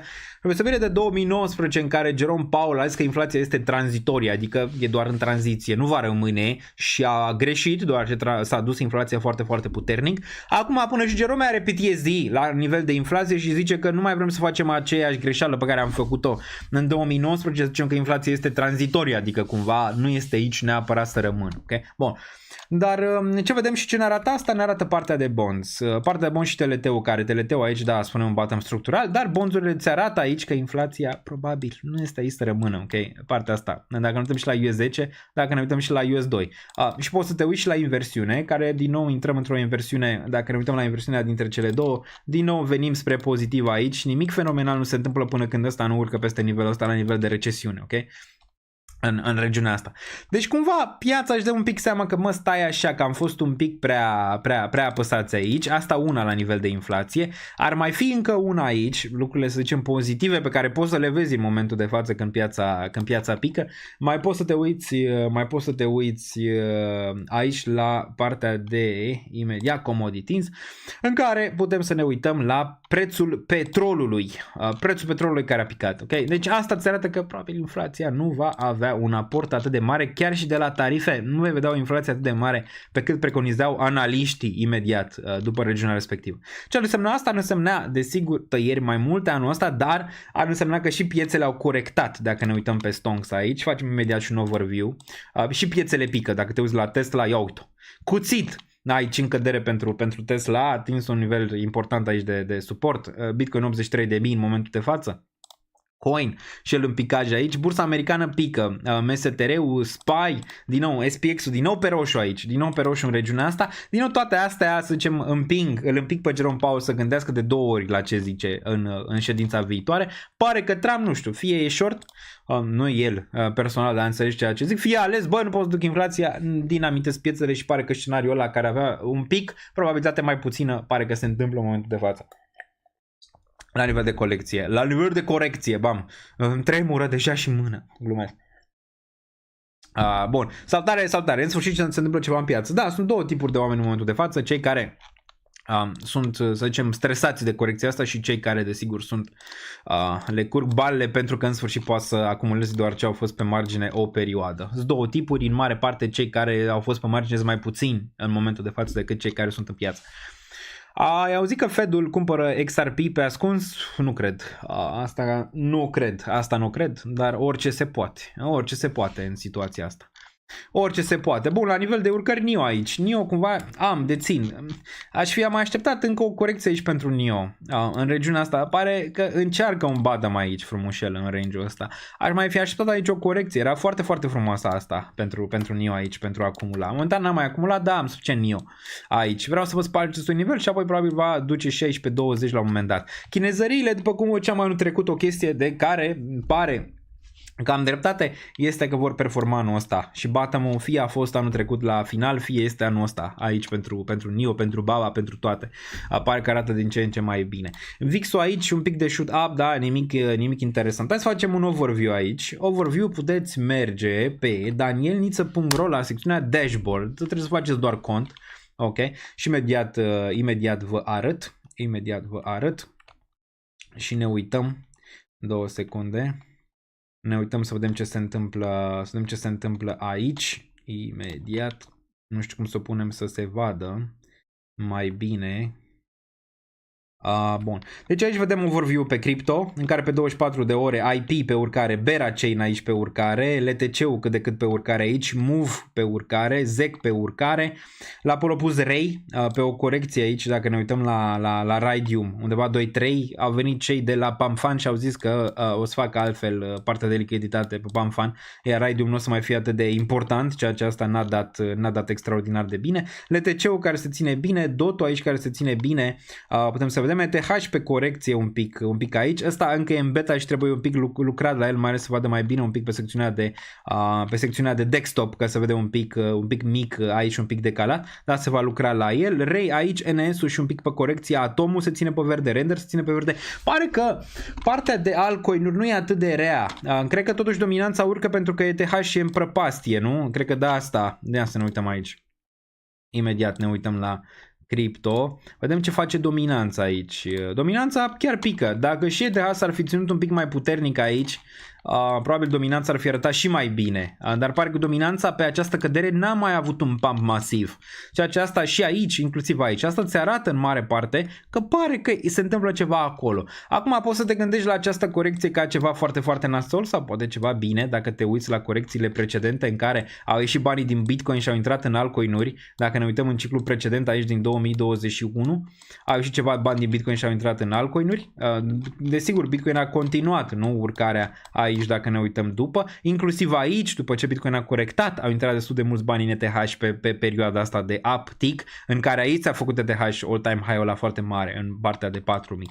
Deci da, ai nevoie de ceva rebalansări aici de lichiditate pe partea asta. Poți să vezi și partea negativă că ești în corecție masivă, poți să vezi și faptul că dominanța n-a mai avut aici o urcare atât de mare, ok?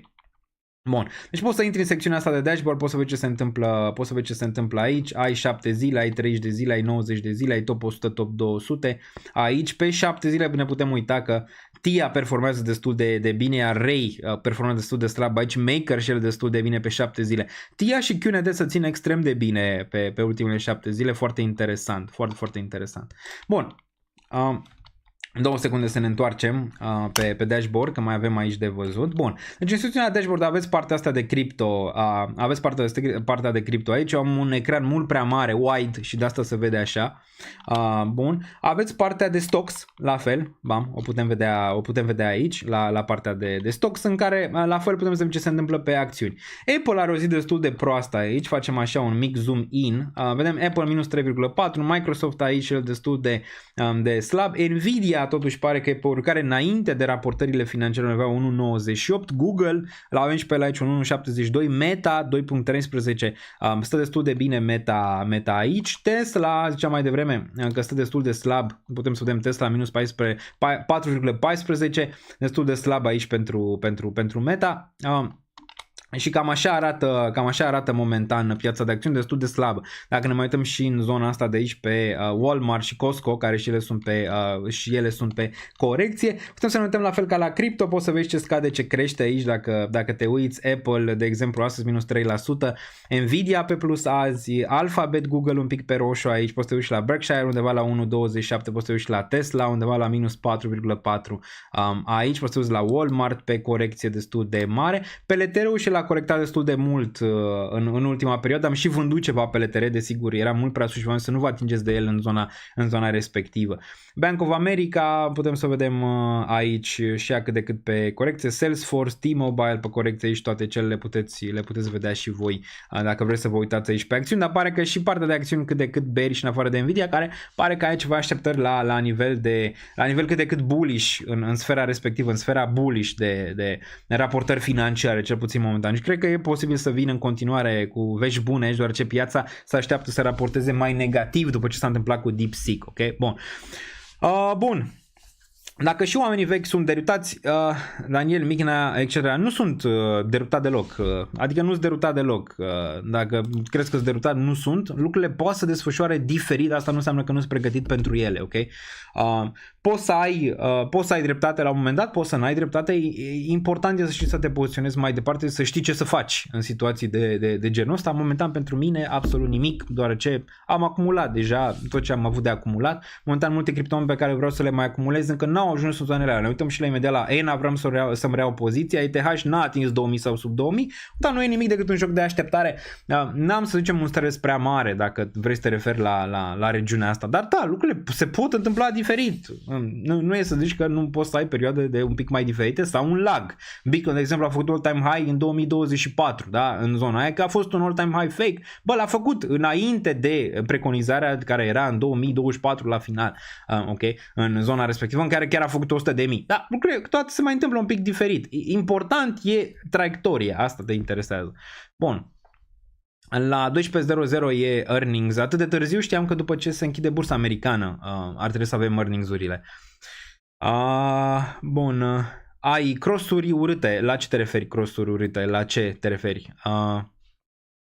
Bun, mie îmi pare rău că nu am mai electat să mai acumulez. Poți cu sume mici, adică nu trebuie să bagi foarte, foarte mult. O să ai suficient timp dacă lucrurile mai stau în lateral o perioadă, o să ai suficient timp să poți să acumulezi. Important e să știi ce acumulezi și să vrei, să înțelegi ce acumulezi, ok? Și să nu te panichezi. N-ai voie să te panichezi pe momente de genul ăsta, dar mai ales dacă înțelegi structura de piață de cripto sau de acțiuni sau de orice. Dumpuri vin mereu, pumpuri vin mereu, adică nu e să zici că nu se va întâmpla încă un pump la un moment dat, nu e să zici că nu se va mai întâmpla încă un dump la un moment dat. Ba da, se întâmplă, adică astea sunt piețele financiare. Trebuie să dai la o parte un pic de zona asta de frică, zona de hype, trebuie să dai la o parte toate chestiile astea, să gândești clar. Deoarece în momentele astea de frică nu poți să cumperi niciodată, deoarece vezi numai chestii negative. Închide social media, dacă vezi știri alea, că nu te fac să cumperi. Chiar în momentele când piața e foarte exuberantă, ok, cum a fost în decembrie, din nou închide social media și încearcă să cumva să-ți reabilitezi un pic portofoliul ca să nu fii prins foarte, foarte puternic în caz că piața pică. Bun. Mai departe, apă și flotări, să ne ținem mintea limpede și să avem răbdare, nu trebuie să se întâmple anul ăsta, trebuie să avem un orizont de 5 ani. Investițiile se fac în materie de 3-5 ani. Mulți ar zice, wow, oleu, nu s-a mai întâmplat nimic pe alcool de 3 ani.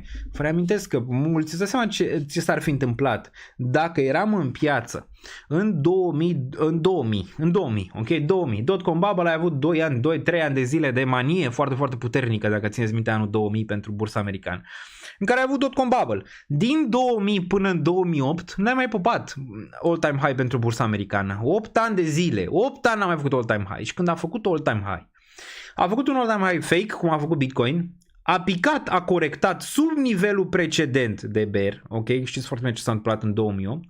Și apoi a mai făcut all-time high și a revenit abia în 2013. Deci, în mare parte, bursa americană care a investit în zona aia nu mai făcea nimic, absolut nimic, undeva 13 ani. Asta nu înseamnă că în medie bursa americană nu-ți dă acel 10%.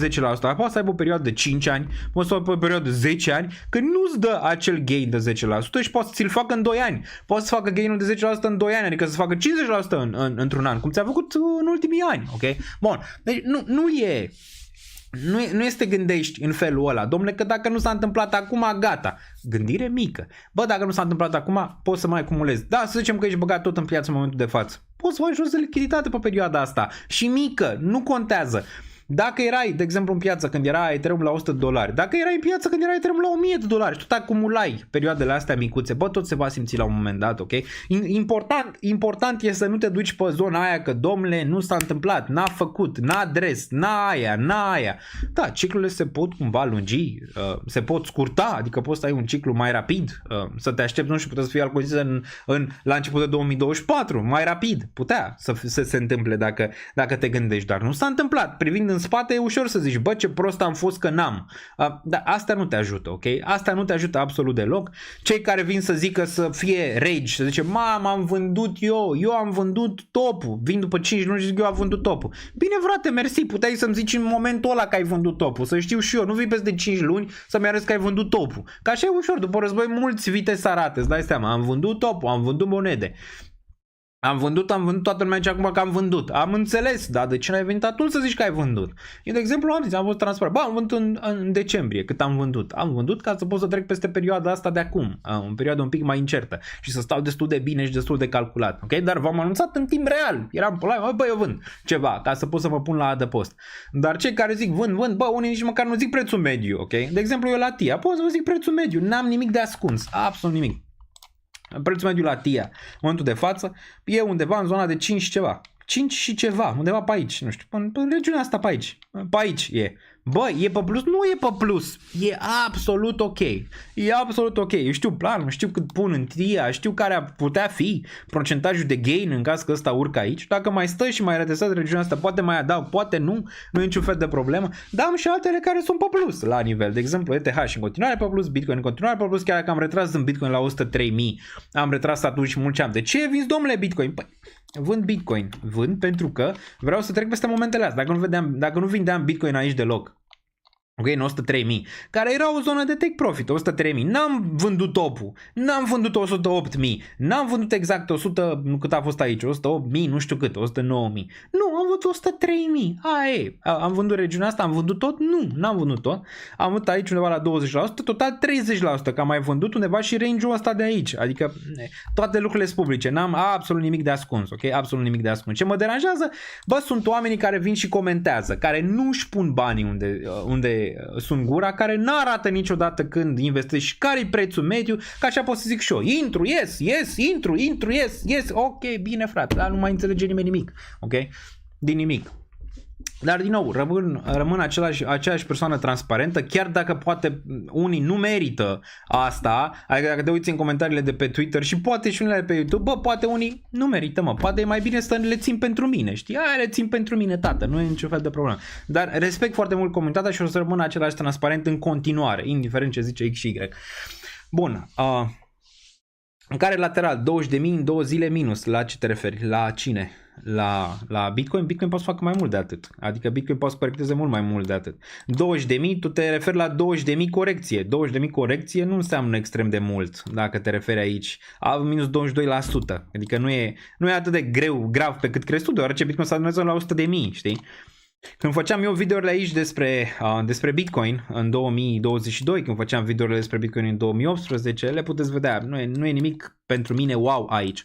Ceea ce mă fascinează în continuare este faptul cât de ușor își pierd oamenii speranța și răbdarea pe căderi. Cât de ușor și cât de ușor se ambalează pe urcări. Adică încă mă fascinează asta. Încă mă fascinează și asta înseamnă că din piața de cripto încă poți faci bani.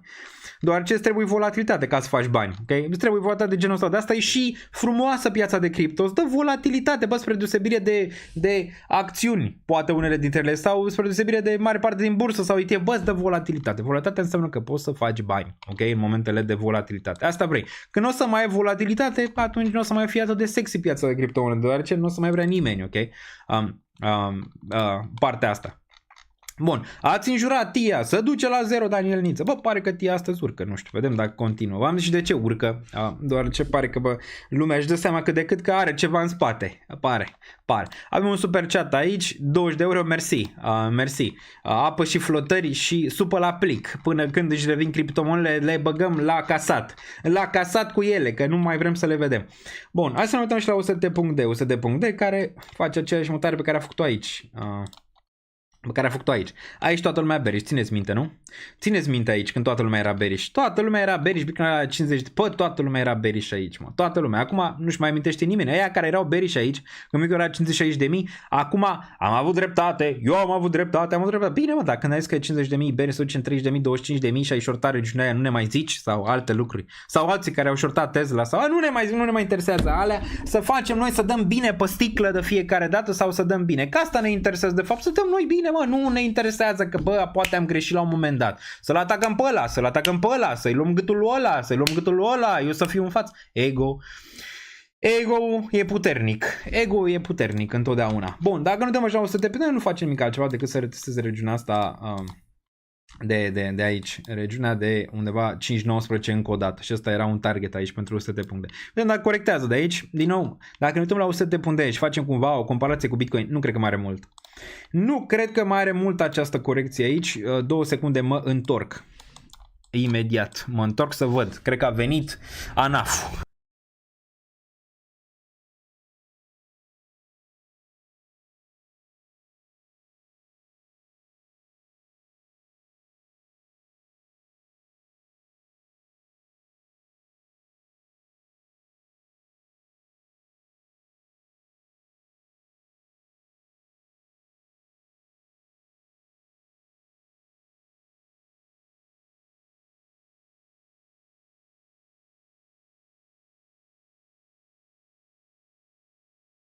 Era piedone, le-am dat la casat, gata. Am dat tot ce aveam, toate criptomonele, breaking news, le-a dat Danieliță pe toate la casat. Tesla are corecție, da, șoc. Șoc. Are corecție, bun. Ziceam că probabil are corecție spre regiunea respectivă Tesla. Bun. Bun. Daniel e peste mulți influențe de cripto din afară. Chiar sunt bucuros că am dat de el, zice Valverde. Și din nou, nu m-am considerat niciodată numărul 1, numărul 2, numărul 15, numărul 1000. Consider că nu este relevant absolut deloc. Ok? Relevant când vreți să vă uitați la un creator de conținut din punctul meu de vedere, să fie cât mai transparent posibil, adică cât mai transparent posibil, cât mai corect, cât mai drept posibil, să arate lucrurile pe care le face și cam atât, să-și pună banii unde e gura, atât. Adică asta ar fi relevant. Nu zic eu că cel mai bun, cel mai prost, asta va decide, în final decid oamenii, piața și restul. Niciodată n-am fost cu nasul pe sus sau alte lucruri și nu o să fiu niciodată, doar ce așa sunt crescut. Așa este firea mea, așa sunt eu, ca persoană cu coloană vertebrală și o să rămân cu coloană vertebrală, indiferent că râde ăla de mine, că mă face la nebun, că mă face la prost, că mă face la sorostici, că mă face la rusofil, bă, nu mă interesează, ok? Știu cine sunt. Când știi cine ești, nu te poate deranja absolut nimeni. Bun. Bun, mai departe, de ziua ta corecție și acum iar corecție. Oportunitate peste oportunitate. Întrebarea e cât mai există lichiditate? Asta e întrebarea. Asta este întrebarea. Și acum, desigur, dacă n-ai vândut decembrie absolut deloc, acum o să te simți foarte prost, da? Aia e, nu mai poți dai timpul înapoi. Nu mai poți dai timpul înapoi să vinzi ceva în decembrie acum. Și nu trebuie să te, nu știu, cerți atât de mult singur, dar trebuie cumva să înveți din perioada respectivă. pentru fie BTC, fie altele. Bun. BTCD un pic face bounce aici în regionul asta. Deci, dacă vreți să intrați pe danielță.ro, aici le găsiți. O să apară și mâine partea asta de token unlocks. Aici în care o să vedeți ce se deblochează. Vă dau un preview, se deblochează foarte mult Solana, de asta și pică. De asta și pică. Apropo de Solana, astea au fost deblocările pe perioada asta. Asta o să tot crească aici, o să arate din ce în ce mai bine acest dashboard. O să aveți mult mai multe chestii aici pe dashboard. Extreme Fear, dacă ne uităm aici, dăm un buff. Aveam zona de Extreme Fear. Ce vă ziceam aici? Nu e vorba să vă atingeți de cumpărători în regiunea asta. Aici când toată piața e vai mama ei, zici că dispare încă o dată. Încă o dată mergem la 0. Din nou, Fear and Greed îți arată că nu ești departe din nou de un bounce. Dacă acumulezi Fear and Greed-ul, acumulezi prețul Bitcoin unde este, acumulezi prețul ETH unde este, acumulezi cu UST.de unde este, nu ești departe de bounce. Mâine, poine probabil vom vedea un bounce și poate cine știe bottom până pe 10. Pentru ce se întâmplă cu șomajul și inflația, dar până pe 10 am putea vedea, realist vorbind, un bottom, poate chiar până la final de lună aici. Luna februarie, care de obicei este o lună bullish în general. Pare că, vezi, una e probabilitatea, una e ce se întâmplă de fapt în piață. Bun, mai departe, bun. Avem aici zis Ionuț. Până la urmă, dacă cineva a investit în cripto și este sărac, iar acum este puțin pe minus, nu e o mare schimbare, așa mă simt, zice Ionuț Alexandru Cernat. Da, depinde de view, depinde și ce acumulezi și depinde ce perioadă de așteptare ai și cât vrei să acumulezi în materie de cripto. Cripto nu pleacă nicăieri, adică eu sunt destul de convins de asta că nu pleacă nicăieri. Încercările sunt mari aici pentru a aduce prețurile foarte, foarte jos. În punctul meu de vedere, cripto nu pleacă nicăieri, ETH nu pleacă nicăieri, Bitcoin nu pleacă nicăieri și multe altele nu pleacă nicăieri, ok? E doar o perioadă, din nou, de corecție destul de mare. Aici putem să vedem că te-ai întors până în regiunea de 2000, cât ți-a testat aici în august. Ți-a testat 2057 aici, ți-a testat încă o dată regiunea de 2076 aici. 4000, 2000, 4000, 2000. Cam asta e regiunea în momentul de față pentru ETH. E bear market? Nu e. Regiunea de bear market e sub 2000. Regiunea de bear market de 2894, asta e regiunea de bear market aici. Dacă vrei să fii un pic mai bun cu ETH, ai vedea regiunea de 1530, 1500-2000. Asta e perioada de bear în mare parte, cu ceva incursiuni în regiunea asta de aici. Asta e bear-ul. Dacă te întorci în bear, da, ai probabilități și în regiunea asta de aici, unde fix a zis Cohen că se întoarce acasă, casa lui undeva sub 1500 aici în materie de ETH. Dacă se întâmplă asta, ai nevoie de niște lucruri negative, de exemplu cum ai avut aici, dacă ne întoarcem pe BTC-USD. Dacă ne întoarcem pe BTC-USD, cum ai avut aici în 2020, dacă putem să ne uităm un pic la zona de 2020, în care ți-a retestat low-ul ăla, pe ETH ne-ar interesa, nu pe BTC. Bun. Ți-a retestat un pic low-ul respectiv aici în 2020, imediat vă arăt, regiunea asta. Dar nu cred că s-ar fi întâmplat dacă nu ai fi avut un Black Swan, gen COVID crash, ok? Cred că s-ar fi întâmplat asta. Regiunea asta de aici, dacă n-ai fi văzut chestia respectivă în care să-ți retesteze low-ul ăsta de aici macro la 81 aproape, s-a retestat 91 aici regiunea asta, probabil s-ar fi oprit în 120 regiunea asta de aici, probabil asta ar fi fost mutarea în continuare dacă nu ar fi fost COVID crash-ul aici. Deci ai nevoie de ceva de genul ăsta, ca ETH să tranzacționeze spre 1500 sub 1500 din range-ul ăsta de aici, sau să se întoarcă undeva spre 1300 sub 1500-1300 regiunile astea de aici sau poate chiar 1000. Ai nevoie de mai multe lucruri ca să se întâmple aici. Nu zic că e imposibil, nimic nu e imposibil, asta am și zis atunci, nu e imposibil, dar probabilitatea în continuare va ori taurului atât timp cât ține 2000. Cât ține 2000 la nivel structural, putem avea targeturi peste targeturi, dar atât timp cât ține nivelul ăsta, știm că într-o zonă, nu neapărat de bull este 4000 pentru ETH, e regiunea asta de aici de bull. Macro, se poate observa de ce este regiunea asta de bull market. N-ai putut aici în 2021, n-ai putut aici în 2021 din nou, n-ai putut aici de mai multe ori 2024 martie, n-ai putut aici 2024 mai, n-ai putut aici decembrie 2024, ok? Asta e regiunea macro în mare parte de bull market pentru Ether, zona de 4000. Aici e cât de cât regiunea de suport, e o regiune intermediară, dar nu e de bear, e o regiune intermediară. Bear e sub 2000, ca să fie clar, pentru ETH. Bun. WIF se mai întoarce la $3? Improbabil. Wintermute, bă, nu Wintermute. Nu Wintermute, da. Nu am făcut prea multă germană la școală, dar da. Știam că W e V, nu? Wintermute. Nu-s neamț. Acum mă luați la rost că nu știu să vorbesc nici germană. Bine, na, nu-s neamț, sunt român. Sunt român. Bun. Mai departe. Deci asta aici, ETHD pe corecție, ETH BTC în picaj în continuare, dar n-am mai făcut un nou minim momentan. Momentan n-am mai făcut un nou minim și e departe de minimul ăsta de aici, spre deosebire de spot care e un pic mai apropiat. Dacă ne uităm aici, măcar să țină nivelul de 0,026 și ok, vedem ce se întâmplă când pune Bitcoin aici un bounce frumos. Bun. Un BTC de 84.500 aici încearcă ceva bounce, dar nereușit momentan. Nereușit. S-a încercat un bounce aici, s-a lovit din nou de regiunea asta 85.000. Dă rezistență. Dă rezistență. Bun. Hai să vedem ce pică. Ne mai uităm pe ceva altcoin-uri aici, pe picaj. Ia să vedem. Hart am vândut deja o parte. Vedem ce se mai întâmplă cu el. Îți apare regiunea asta de suport. Probabil se va întoarce în 007, că altceva nu prea mai are aici.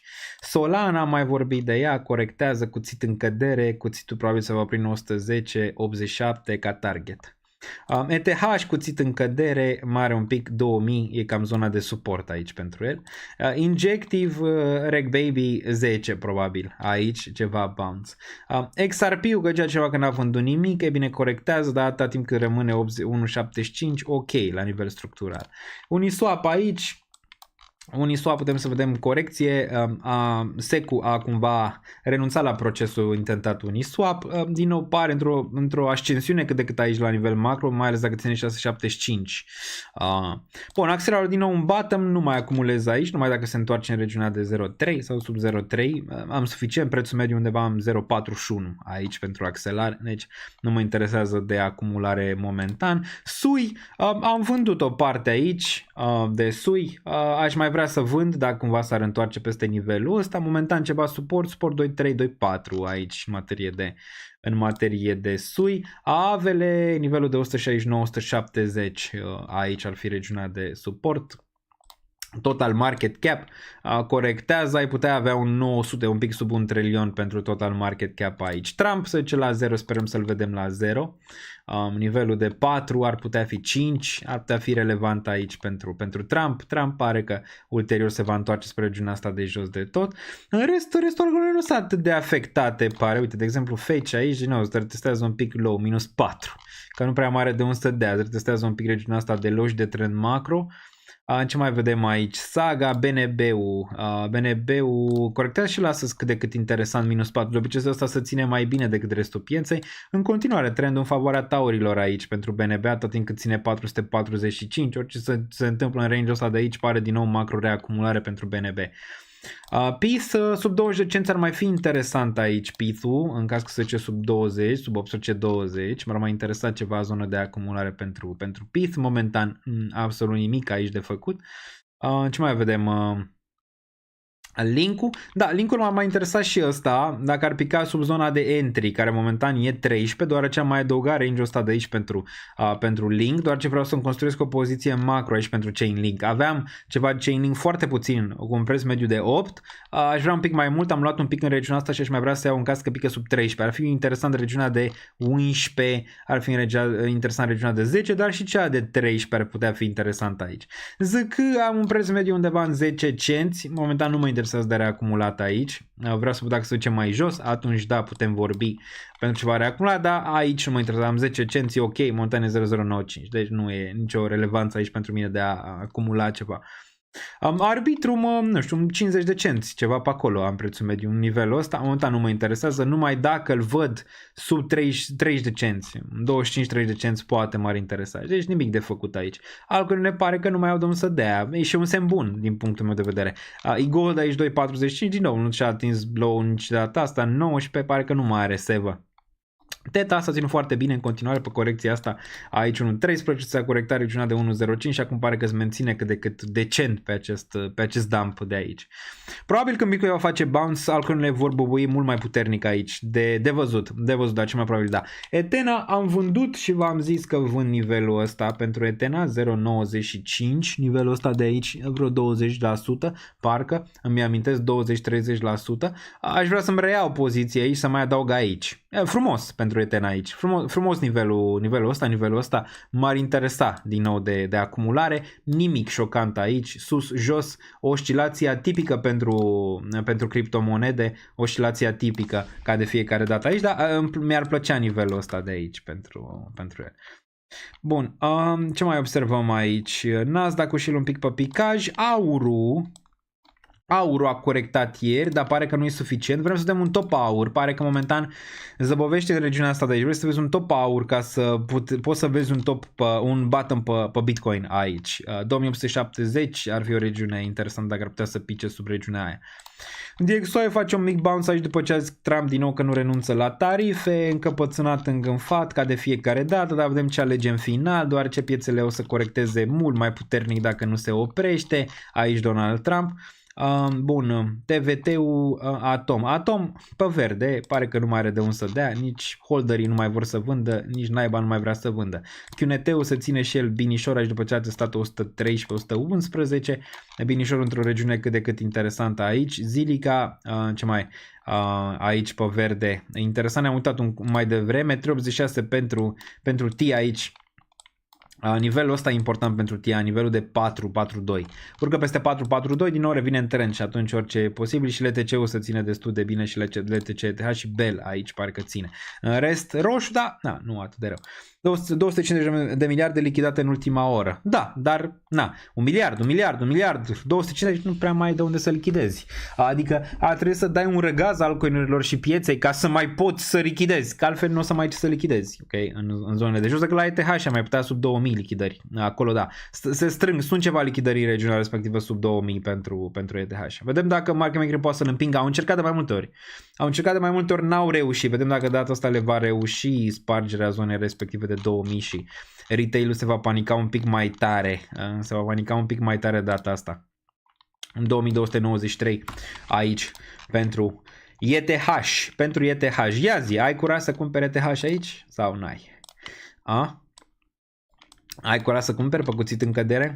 Aici ai avut curaj să cumperi pe cuțit în cădere? Aici ai avut curaj să cumperi pe cuțit în cădere? Aici ai avut curaj? Aici ai avut curaj să cumperi? Nu prea mulți.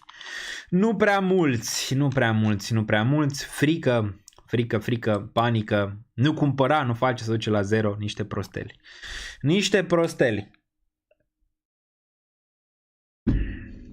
Bun, mai departe. Începe bear market-ul. Ia să vedem ce ați votat aici. Rapid.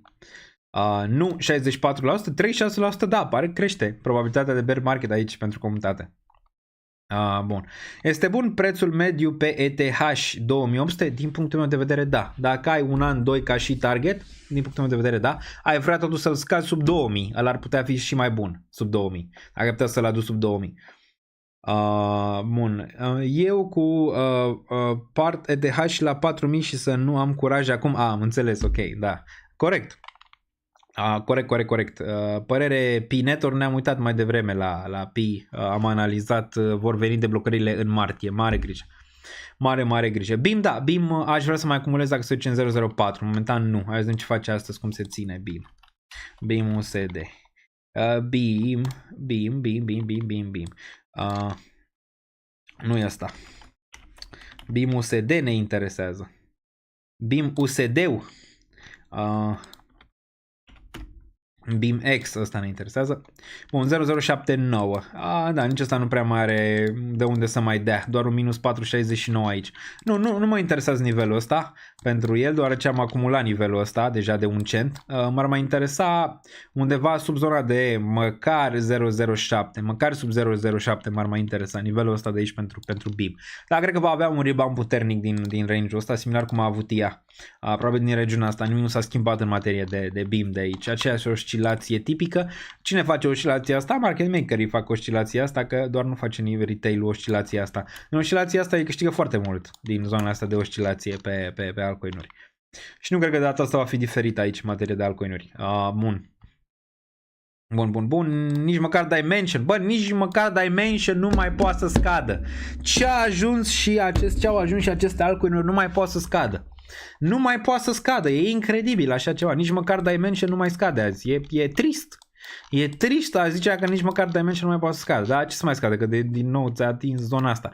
Băi, trebuie să înțelegeți ceva. Market makerii n-au de ce să mai vândă regiunile astea, ok? N-au de ce, pur și simplu. N-au de ce. Trebuie să dea măcar un rebound ca să vină cineva să cumpere ca să poată să-și facă lichiditate. N-au de ce să vândă regiunile astea. Deci aici vor să cumpere doar ce vor să acapareze nou supply să poată să dea drumul la monedă, ok? În regiunile astea de aici. N-au de ce să-ți vândă. Au avut de ce să-ți vândă aici să-ți dea, deoarece ți-au făcut ei aici bull market-ul, ok? În regiunea asta ei ți-au dat din nou drumul la supply și aici nu ți acumulează. N-au de ce aici să vândă. Aici observi, Dimension e una dintre cazurile de astăzi în care nu mai are, pur și simplu nu mai are. Numai aici a fost, adică numai aici a fost. Știi, că ne uitam și pica graficul, dar nu mai avea, numai aici a fost, știi, adică numai aici a fost. Dacă ne uităm aici, Solana are de unde să dea. Solana are, aici ăștia au de ce să împingă Solana la nivelurile astea. Păi aici au cumpărat mulți în nivelurile astea. Au de ce să împingă. ETH au de ce să împingă, deoarece s-a ținut mai bine decât Solana. Au de ce să împingă aici. Dar pe celălalt de ce l-ar împinge? Adică de ce l-ar împinge? Asta e întrebarea. N-au de ce. Și de asta vezi că lucrurile le țin mai bine azi. Pentru că n-au de ce. Un sui, ai de ce să-l împingi. Aici mulți care au cumpărat se pot panica și din nou aici. În regiunea asta poți să-i lichidezi, multe longuri. În range-urile astea de aici, la alea, ce să mai faci? Adică ca market maker, ce să mai faci? Unde să le mai duci pe alea? Că n-ai unde să le mai duci, că nu-ți mai vinde nimeni, nu mai panichezi pe nimeni, că nu mai are nimeni. Au vândut toți, adică ce să mai vândă? Nu? Ce să mai vândă? Asta zic. Ce să mai vândă dacă nu mai ai nici la Optim, nu mai ai ce să vinzi, adică pur și simplu nu mai e. La stores sunt stoarse, pur și simplu storci, cât să storci, adică nu mai ai cât să storci. Bun. O salut pe Melissa că îmi da aici super chat-urile voastre. Bun. După 7 ani de cripto, creierul ori ia razna. Așa arată Danielțu după 7 ani de cripto. Cade pe live. Bun, hai să vedem ce mai ziceți aici. Butonul de like, dacă vă place, l-aveți aici. Buf! Odată, aici la apăsați, aveți toate linkurile în descriere, tot, de la Patreon. Aici puteți vedea ce dețin, prețul mediu, timp real, orice tranzacție e anunțată, ok? Portofoliul de cripto și cel de cripto speculativ și asta vom să vă împărțiți mereu. Cripto de bază, baza e bază, riscul e riscul, portofoliul de risc. Cel de acțiuni îl găsiți și pe el aici. Aveți desigur și Danielță.ro în care puteți intra și la acțiunea shop, dar și pe partea de dashboard. Aveți XFIU aici, aveți discount 70% pe NordVPN, aveți acțiuni pe ETF-uri, pe eToro. Pe toate astea le găsiți aici. Desigur ne vedem la Crypto Expo, ne vedem aici pe 2-3 martie. Anul trecut a fost un vibe foarte bun, deoarece Bitcoin făcea all-time high. Vedem care e vibe-ul acum, după ce lucrurile pică. A mai fost în 2022, nu? 2022 când ne-am mai întâlnit pe la conferință în care vibe-ul din nou nu era extrem de bun. Ne întâlnim și momente bune și momente proaste, nu e niciun fel de problemă. Dar o să avem și un party aici în care vă puteți înregistra. Crypto Party o să fie la Vintage începând cu ora 22:30 pentru cei care mergeți la Crypto Expo. E Powered by Crypto Expo și aici o să aveți acest event în care o să fiu și eu prezent, ok? La eventul respectiv, nu știu, vedem, discutăm afară, stăm, depinde cât de frig, cât de cald e, înăuntru. Ok, o să avem și niște angeli, o să dau și niște angeli, că moed nu mai avem bani. O să dăm și niște angeli ca șampanie, vreo 100-200 de pahare, habar n-am, deci puteți bea și pe banii mei, măcar de supărare, dacă nu de altceva. Da, asta va fi pe 2. Deci asta va fi pe 2 martie aici la ora 22:30, vă puteți înscrie și o să vă dau link-ul aici pentru cei care mergeți la Crypto Expo, dar și cei care nu mergeți la Crypto Expo. Aveți aici, vă puteți înregistra, ok? Vine și ANAF, zice Liviu Bocai. Unde este ANAF-ul să ne ține de mână? ANAF-ul vine și doar ea. Dar unde e ANAF-ul?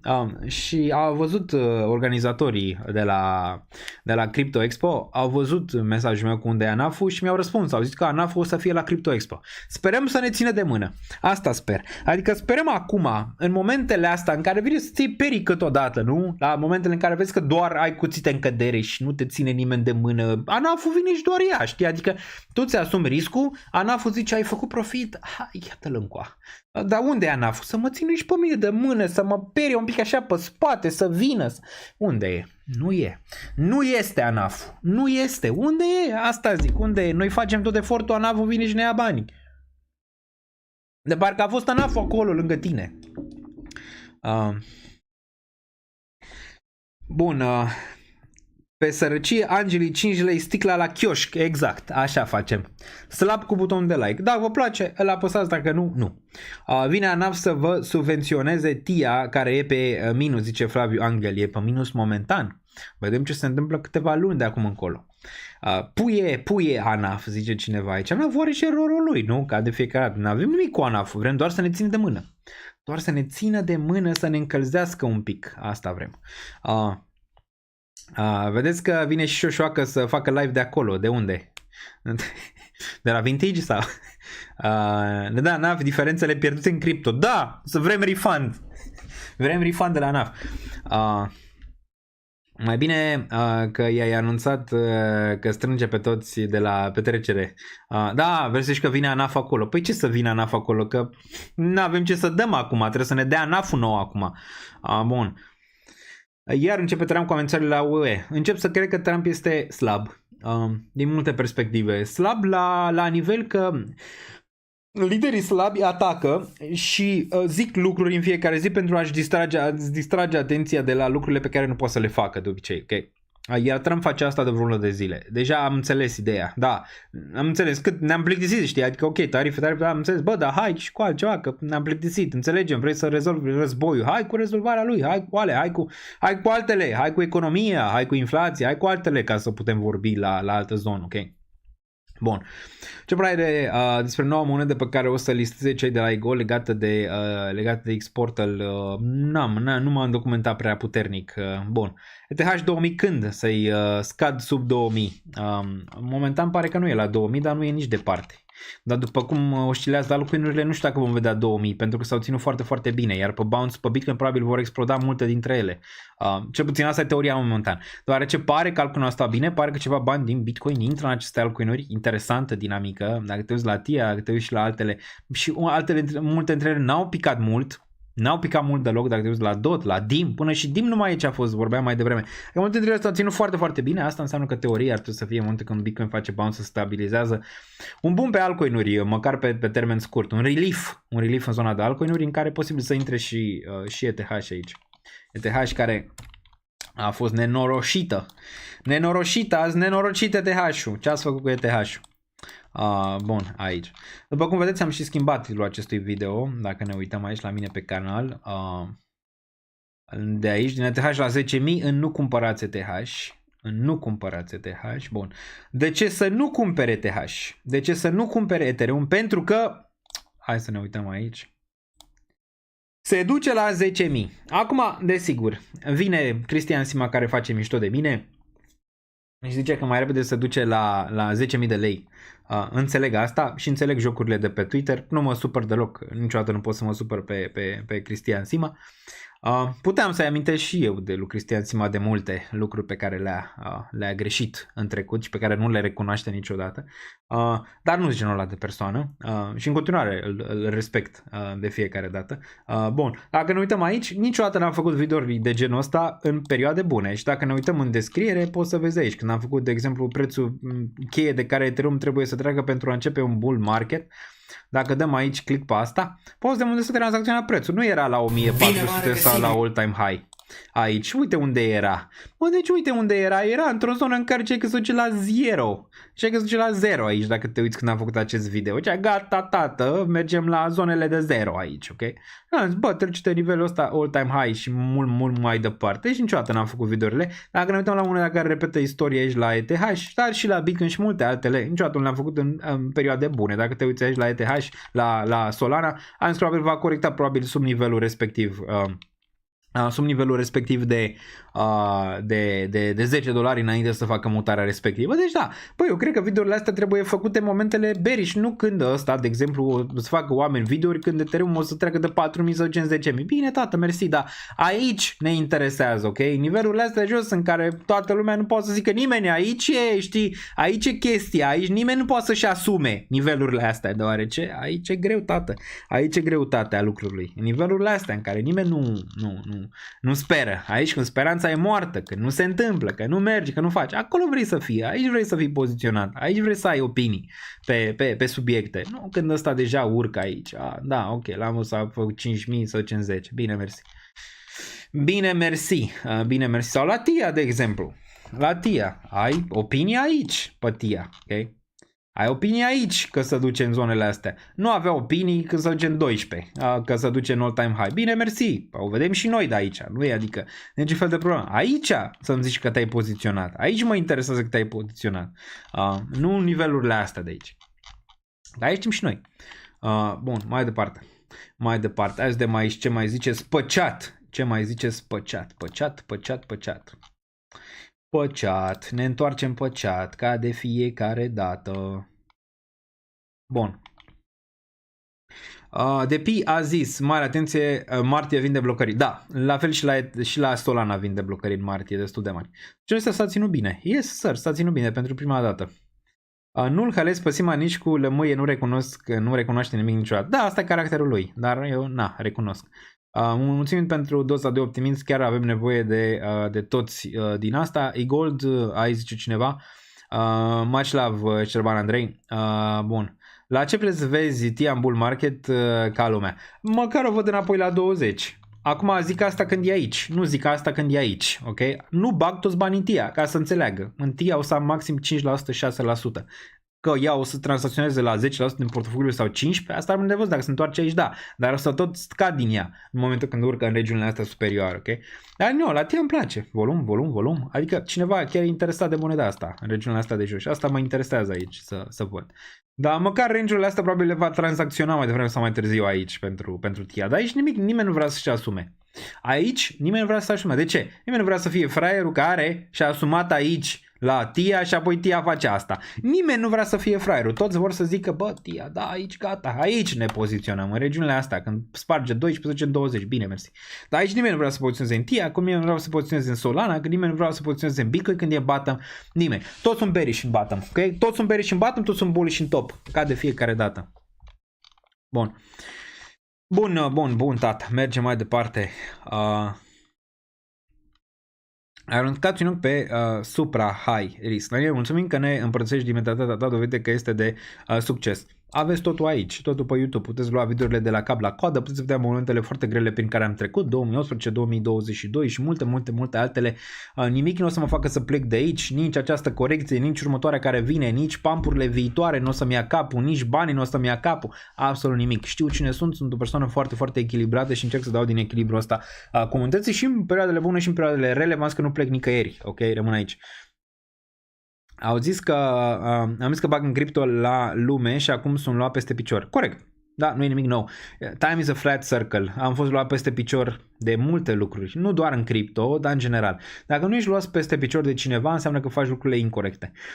Dacă cei din jurul tău, care sunt average de cele mai multe ori, cei din jurul tău sunt average sau sub-average, ca să o luăm la modul real, deoarece ei nu vor să facă mare lucru decât să stea în norma societății, ei întotdeauna cumva se vor uita la tine că, domnule, încerci să riști ceva, încerci să faci ceva și în momentul când faci ceva deranjezi. Că probabil și prieteni câteodată, probabil și cunoștințe sau alte, deranjezi câteodată, chiar dacă ei nu o să-ți spună asta, deoarece tu încerci să faci ceva și atunci te vor lua în râs, adică te vor lua în râs, ai văzut, poate pierzi, da, poate pierzi o dată, poate pierzi de 10, poate pierzi de 1000, da, când vine momentul vor afla, ok, vor afla cine ești, ce ai făcut și toate cele, dar nu vor vedea munca din spate, desigur, nu vor vedea pe aia. Ce s-a întâmplat, nu-și vor aminti că au râs de tine, nu-și vor aminti că te-au făcut în toate felurile, că te bârfezi pe la spate și asta. Dacă nu faci ceva ca lumea nu o să râde de tine, ok? Nu o să te bârfească, nu nimic. Dacă faci și încerci să faci ceva, atunci lumea te bârfește, deoarece ei o să-și vadă nivelul pe care ei nu pot să-l treacă și vor să te țină și pe tine acolo, de-aia vor să râde de tine. Că de-aia vor să râdă, nu râdă de tine de altfel, râdă de tine ca să te ține acolo. Bă, tu ce vrei mă să faci tu? Lasă-mă, stai aici cu noi, bem o bere în fiecare seară la terasă, facem burta mare, lasă să stai cu noi aici în zona asta, în gropiță, stai aici în gropiță, în zona confii, aici cu noi și nu-ți lua niciun risc. Nu asta, ok? Deci dacă râd de tine, ești pe drumul cel bun. Indiferent că investești în cripto, că încerci un business, indiferent că încerci ceva diferit, bă, ești pe drumul cel bun dacă cineva râde de tine. De asta respect haterii, în ghilimele, că știu că mulți dintre ei nu sunt chiar super haters, o mână de oameni acolo, ok, care să zicem n-au argumente la nivel de hate, bă, dar respect și de asta nu-i banez, ok? Nu-i banez, i-am deblocat pe toți să zică ce vor. Doar ce ai nevoie de persoanele alea. Ai nevoie mai ales în perioadele dificile, vezi care sunt adevărații tăi prieteni de fiecare dată. Vezi cine sunt dușmani, vezi cine sunt prietenii. Momentele grele, momentele bune toți sunt prieteni cu tine. Îți dau mâna, hai cu aia, hai cu aia, dăm și mie. E bine, ne place de tine. În momentele grele vin și îți dau șuturi în fund. Asta vin și îți fac. Dau șuturi în fund. Imediat cum văd că ai luat-o, că cumva ai luat-o, mamă, și cum sunt acolo cu șoim pe ochi ca să greșești ceva, să te execute. Ok? Și nu vorbesc doar de mine, ci de voi personal și vă puteți uita. Cum vă merge bine, vor neapărat din adin să vă întoarceți în mocirlă și în momentul ăla când au văzut că ați dat-o de gard cu ceva, că e inevitabil când faci ceva să dai de gard, or să fie acolo să vă reamintească că ați dat-o de gard și o să fie primii care dau cu șutul în voi. Și nu o să vă ridice. Și acolo vedeți diferența de mentalitate între persoane. Dacă aveți persoane care vă ridică, ăia sunt prieteni adevărați, aveți persoane adevărate care le vrei lângă tine. Dacă vin și îți dau șuturi, nu le vrei lângă tine. Persoanele alea nu le-a plăcut niciodată de tine, le-au plăcut numai banii tăi sau le-a plăcut doar că au stat acolo și vor să te tragă în jos înapoi sau așteptau momentul, nu le-a plăcut că te-ai ridicat, așteptau momentul ca să te tragă în jos înapoi în zona respectivă. E foarte adevărat, foarte, foarte adevărat. Și fix asta am scris aici pe Twitter și nu e nimic la nivel de manipulare emoțională sau alte chestii, sunt chestii pe care eu le-am trăit, ok? Sunt chestii pe care eu le-am trăit și nu poate să vină nimeni, dacă nu a trăit nimeni chestia asta, nu poate să vină să-mi dea sfaturi, ok? Pare rău, dar nu pot să iau sfaturi la cineva care n-a trăit anumite perioade, ok? Și n-a experimentat anumite chestii și fix despre asta. Ego și orgoliu sunt cei mai mari dușmani ai tăi, sunt ca o mână invizibilă care te țin în jos. Absolut perfect. Mă, dacă ai oameni lângă tine care sunt mai sus decât tine, în loc să-i tragi în jos, mai bine te duci și întrebi cum au făcut. Ok? Decât să-i tragi în jos. Zici, întoarce-te în mocirle. Bă, mai bine ți o oră. Deci, bă, cum ai făcut? Cum pot și eu să fac? Ok? Nu. De ce mai multe ori, ego, orgoliu, nu te las. Nu te las să treci peste regiunea. După și atunci începe hate-ul. Începe chestia respectivă pe care v-am zis-o mai devreme. Așa am zis, când Bitcoin era la 3000, în 2011 ziceam că este o mare oportunitate, se va tranza la 100. Au râs de mine, m-au făcut proști, de idiot, am lăsat capul în jos și am cumpărat, mi-am văzut de plan, mai departe, ok? În 2020, HRL-ul ăsta am spus că va trece din nou 2400, va atinge peste 3000. Au râs, unii m-au înjurat, au lăsat capul jos, am acționat, am cumpărat. Nici fel de problemă. În 2020, când s-am aplicat la 10, am zis că va atinge un maxim istoric, au râs, unii m-au înjurat în comentarii, am lăsat capul jos, am cumpărat, m-am ținut de plan și exemple pot continua și pot continua. Asta nu înseamnă că am făcut doar lucruri bune, ca să înțeleg. O viață întreagă mulți au râs de mine, nu doar la cripto, dar și la alte lucruri. De exemplu la poker sau de exemplu la alte lucruri, că vreau să călătoresc sau să merg în alte zone, să experimentez, sau au râs, ok? Mulți au râs. De la prieteni, la colegi, până la oamenii de pe internet. Au râs, ok, bun. În 2025 se repete istoria Time is a flat circle. Este. Dacă n-ați văzut True Detective sezonul 1, recomand. Puteți să râdeți de mine cât vreți, să mă înjurați în comentarii, o să dați capul jos, să-mi văd de plan și când ETH va atinge 10.000, inevitabil o să fiu acolo având o investiție importantă acumulată, la fel cum am făcut până acum și în BTC și în alte monede și în alte acțiuni. În general, oamenii nu reușesc pentru că nu cred până la final în ceva, în nimic, nici măcar în ei înșiși, sau au ego și orgoliu la care nu pot renunța. Mulți îmi zic, o să pierzi tot sau e ușor pentru tine că ai milioane. Asta venind de la oameni care nu știu ce înseamnă să pierzi tot. Eu știu, am pierdut tot de mai multe ori. Sau de la persoane care nu știu ce înseamnă să ai milioane. Oricine a experimentat înțelege că aceste lucruri sunt irelevante. Fie că ai milioane, fie că n-ai milioane. Sunt foarte irelevante. Oricine a experimentat știe. Când ai pierdut tot și te-ai ridicat, iar, înseamnă că nu a fost o întâmplare reușită, doar o dată. Și dacă pierzi iar tot, o să fie ok, pentru că valoarea ta nu stă în bani, în mare parte. Când ai milioane, înțelegi că e mai greu câteodată decât dacă nu ai avea milioane. Și este foarte, foarte adevărat. Pentru cine experimentează, știe. Să vorbești este ușor. Să-ți pui banii unde este gura, să crezi în ceva până la capăt sau să muncești zilnic pentru acel lucru după ce dai greș de 1000 de ori, e mai greu. Chiar și YouTube-ul e greu. Chiar și ce fac aici este greu. Totul este greu. Să vorbești din afară e ușor. Cine n-a făcut un live, cine n-a făcut un video, cine n-a pus mâna pe tastatură, cine n-a făcut... Bă, nu pot să iau, adică de la persoanele respective nu pot să iau nimic, sfaturi, nimic, adică nici măcar nu pot să mă deranjeze în niciun fel. De asta nu toți reușesc, doar cei cu adevărat rezilienți. Știu că majoritatea de aici înțelege asta și vă respect enorm pentru că știu dificultatea. Este dificultate. Dacă n-ar fi greu, n-ar fi frumos în final. Asta e. Cei care vin din bani nu experimentează partea asta, partea de proces, partea de a face banii tăi, piața de a trece prin greutăți, pentru a da greș peste 100 de ori, a da greș peste 50 de ori sau 10 ori sau nu le experimentează pe astea, ok? Dar mulți se opresc și nu pot. Înseamnă că trebuie să fii rezilient în mare parte pentru a ajunge în zonele în care vrei să ajungi. Și aici nu referim doar la investiții. În general în viață, orice ți-ai dorit, trebuie să fii rezilient. Ca un gândac trebuie să fii. Când vine ăla piedone și te omoară, tu să te ridici a doua zi și pe urmă să mergi din nou pe cartofi. Fix așa trebuie să fii, ca să poți să duci în viață, de la investiții, la viață personală, la orice vrei să faci în viață, că ești femeie, că ești bărbat. Bă, trebuie să faci asta. Și nu e o chestie de manipulare emoțională, cum ziceau mulți în comentarii. Absolut deloc. Sunt chestii pe care eu le-am trăit personal și încerc să vi le dau pentru a vă forma o idee mai clară, o idee mai bună și a face învingători în final. Ok? A face învingători. Și nu oameni, zicem așa, care au doar o idee pe termen scurt despre lucruri și văd doar lucrurile mici și scapă din esență lucrurile mari. Ok? Bun. Am zis much love, ne vedem pe live după ora 19, suntem pe live în momentul de față, ora 57 de minute aici, în care am analizat destul de multe lucruri interesante aici și în timp ce piețele sunt la zero și aici vorbim de Bitcoin, care pare că nu-și mai găsește bottom-ul, vedem unde îl găsim mâine. Vedem ce se întâmplă cu el aici, 84.267, ok? Bun. Bun. O să zică că ai avut noroc, corect, da. O să zic că am avut noroc pentru că, e vorba că unele persoane nu vor să riște, riscă pierd, văd că nu pot și apoi în momentul când pe tine te văd că riști și câștigi sau la un moment dat după ce te ridici de 15.000 de ori după ce ți-ai luat 15.000 de ciocane, atunci din nou vor să te aducă înapoi în zona respectivă. Aia e societatea. Aia e societatea în care trăim, dar așa vezi oameni în general. Îi vezi la greu, îi vezi când lucrurile nu merg bine, nu îi vezi când lucrurile merg bine. Când lucrurile merg bine, toată lumea e prietenul tău, toată lumea vrea să te bagi în seamă, să te respecti. Bă, când lucrurile merg greu, atunci vezi cine e acolo. Și așa e. Bun.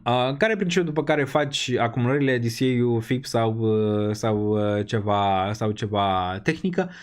Acumulările, de exemplu, dacă ne uităm în mare parte la altcoin-uri, dacă ne uităm, de exemplu, la ETH aici. Bun. ETH am văzut aici, ETH, în regiunea asta, ce am acumulat în range-ul ăsta, nu tot, am mai avut, încă mai dețin de aici ETH din regiunile astea, dar am văzut aici, dacă țineți minte, vreo 70% în tot portofoliu în regiunea asta de aici și am tot acumulat ETH pe corecțiile astea de aici. Inclusiv aici, un pic mai agresiv și mi-am dus prețul meu din regiunile astea. Încerc să acumulez de obicei structuri de genul ăsta de piață, dar mai acumulez și ceva de genul ăsta în care TIA, de exemplu, am luat în 10, dar am început ușor.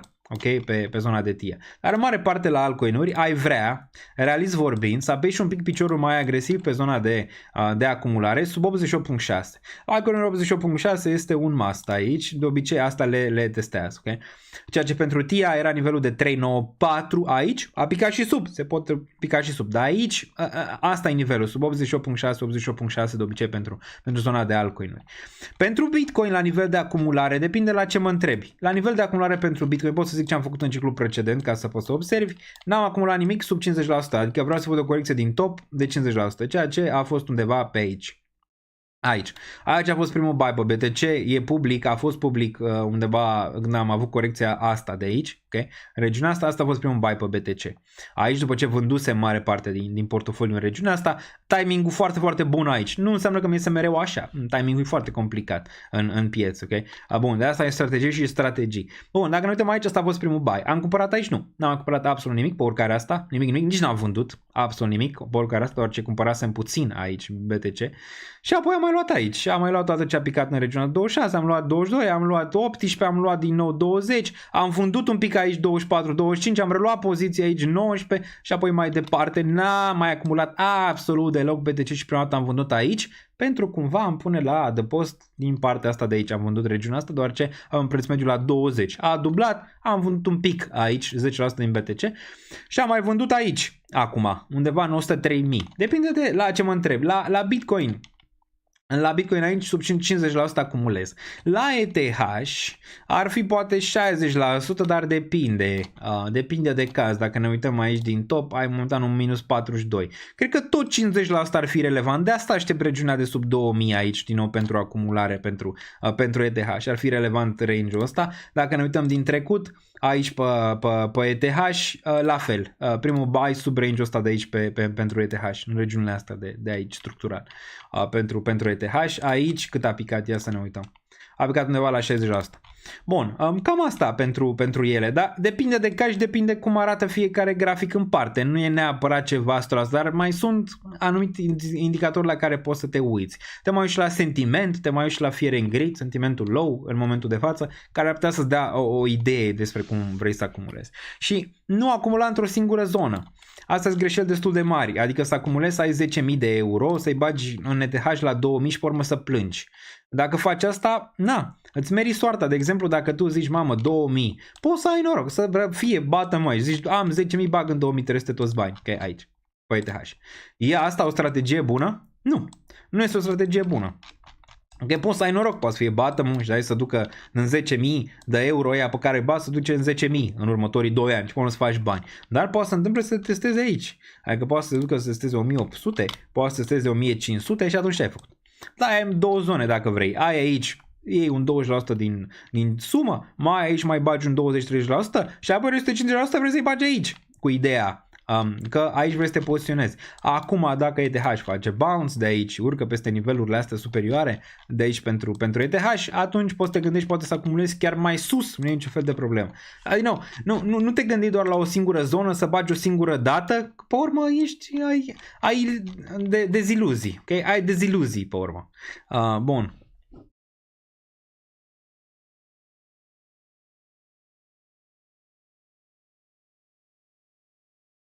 Bun.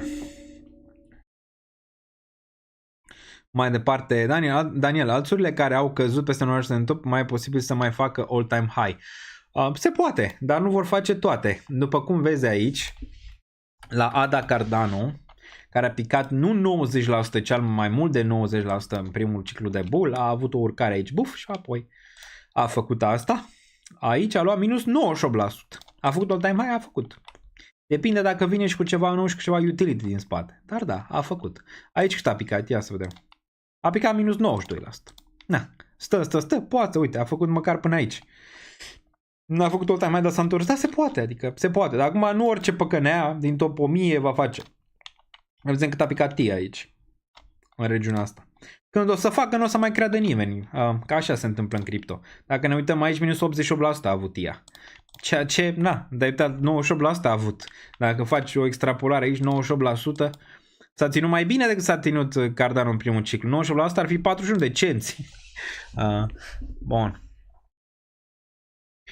O medie la 3000 pe el. Dacă ai o medie la 3000 și 2200 este o regiune bună pentru tine. Din punctul meu de vedere, ca sfat financiar nu pot să-ți dau, nu știu situația ta, nu știu riscul tău pe care vrei să ți-l asumi în materie de piețe și în materie de investiții. Okay? Fiecare trebuie să știe riscul. Și mereu am explicat faza de risc aici. Bun. Da, deci asta. Dacă aș fi ascultat de cei care mi-au zis că nu pot până acum, n-aș fi ajuns absolut nicăieri. Nu aș mai fi fost aici în momentul de față. Pe mine m-au ajutat. Pe 90% nu îi ajută deoarece îi face să renunțe. Depinde și de personalitate. De exemplu, pe mine mă ajută foarte puternic să am persoanele de genul ăsta care să nu creadă în general în ceea ce vreau să fac și să râdă. Dar alte persoane, dacă au o altă personalitate, poate să se cumva se complacă în zona aia, să zică, bă, nu pot să fac chestii. Eu sunt supărată că nu mai am cash, zice Doina. Doina, poți să faci rost. Nu trebuie să te, nu trebuie să-ți iei de la gură, asta m-a explicat. Nu trebuie să, și sume mici dacă bagi. Adică nu trebuie să bagi toți banii pe care îi ai. Trebuie să-ți iei de la gură, nu trebuie să-ți iei din vacanță. Poți, da. Din nou, chiar m-a întrebat cineva dacă îți facă un credit acum. Zic, ce credit ai nevoie acum pentru a investi când deja ești poziționat destul de bine? N-ai nevoie de credit în momentul de față să-ți mai ții ceva. Dacă, de exemplu, ETH pică ca lumea, să zicem 1500, vorbim atunci. Ar putea fi o oportunitate, dar și atunci, ca să faci credit, trebuie să ai și de unde îi da înapoi. Super chat, imediat ajungem și acolo. Imediat ajungem. BTC a intrat în bear market, credeți-mă, se va duce la vale. ETH trebuie să facă all-time high și după aia altcoins. Ok, da, asta așa ai fi zis și în 2021 când a corectat de 3 ori minus 30%. Bear market, înțeleg. Nu e chiar așa. Poate să înceapă bear market-ul, da, dar să zici tu 100% baby shark, Mark Hark că începe bear market-ul, asta e ca un influencer care zice că știe exact unde se duce prețul. Nu mersi, tata, adică tu vrei să fii influencer pe chat sau ce? Salutare, se vomită pe tastatură? Cred că deja s-a vomitat, nu mai are ce să mai vomite. Dacă Dim nu mai are ce să mai vomite, cred că nici voi nu mai aveți ce să mai vomitați în momentul de față dacă Dim nu mai poate să vomite. Deci Dim e pe verde. N-au pasta, tată. Dim, dacă vezi așa ceva, Dim aici e pe verde, azi, 1.5. Aici e un semnal mic de care ne putem agăța la nivel de hopium. La nivel de hopium aici, în care dominanța,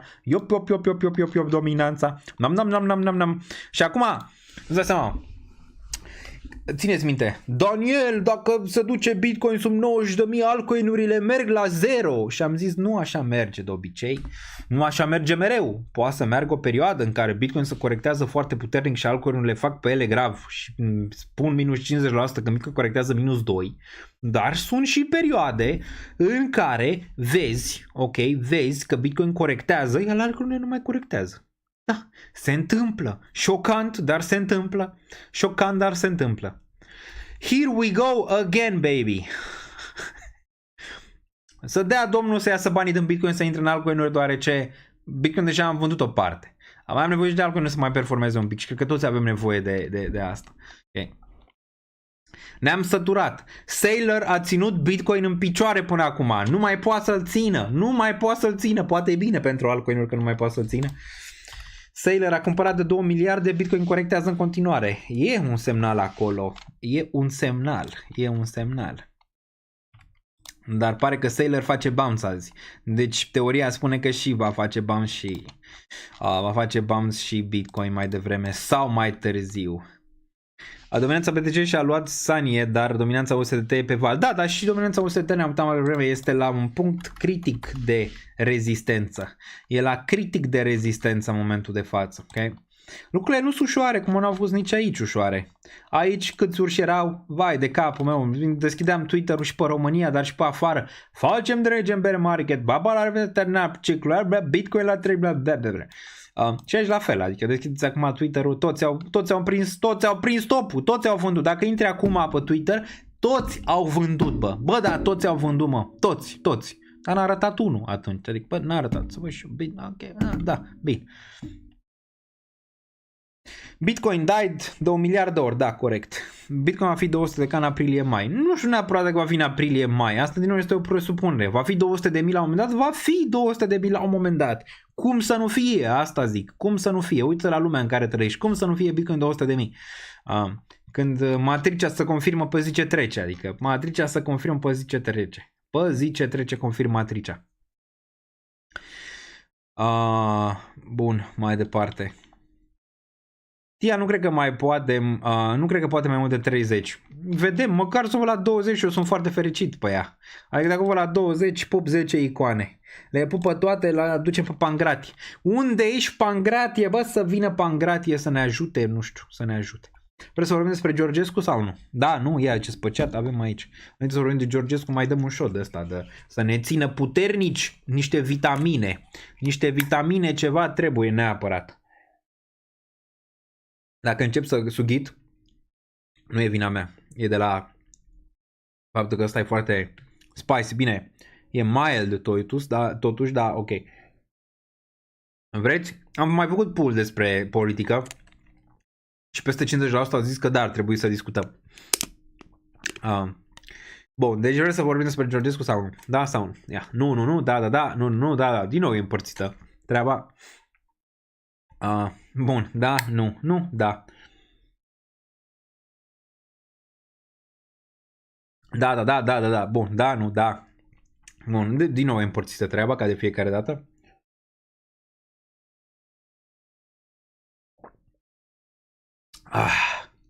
Bun, așa. Dacă e politica, nu zăbovim mult pe politica, dar ar trebui să vă intereseze. Neutru, ok. Neutru, da, nu, da, pare împărțit. Pare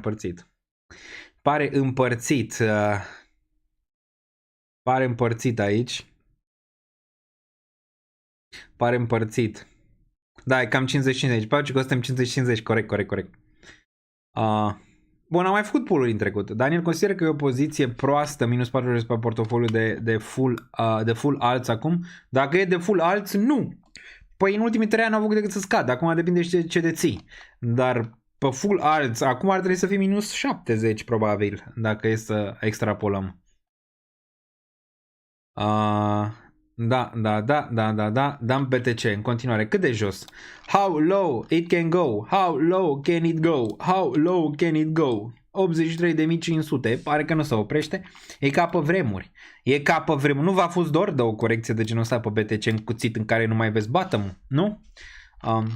Aici, frumos. Aici închide. Pare că închide tot pumpul lui Trump de aici. Trump pump îl închide pe tot. Dacă se duce până în regiunea de 77.000 aici. Bun. Graficul lăsăm aici. Chiar că discutăm despre una alta. Ciolacul e viața mea, zice cineva. Politica noastră nu are nicio influență. Are influență asupra ta, dacă stai în România, dar și în afara țării.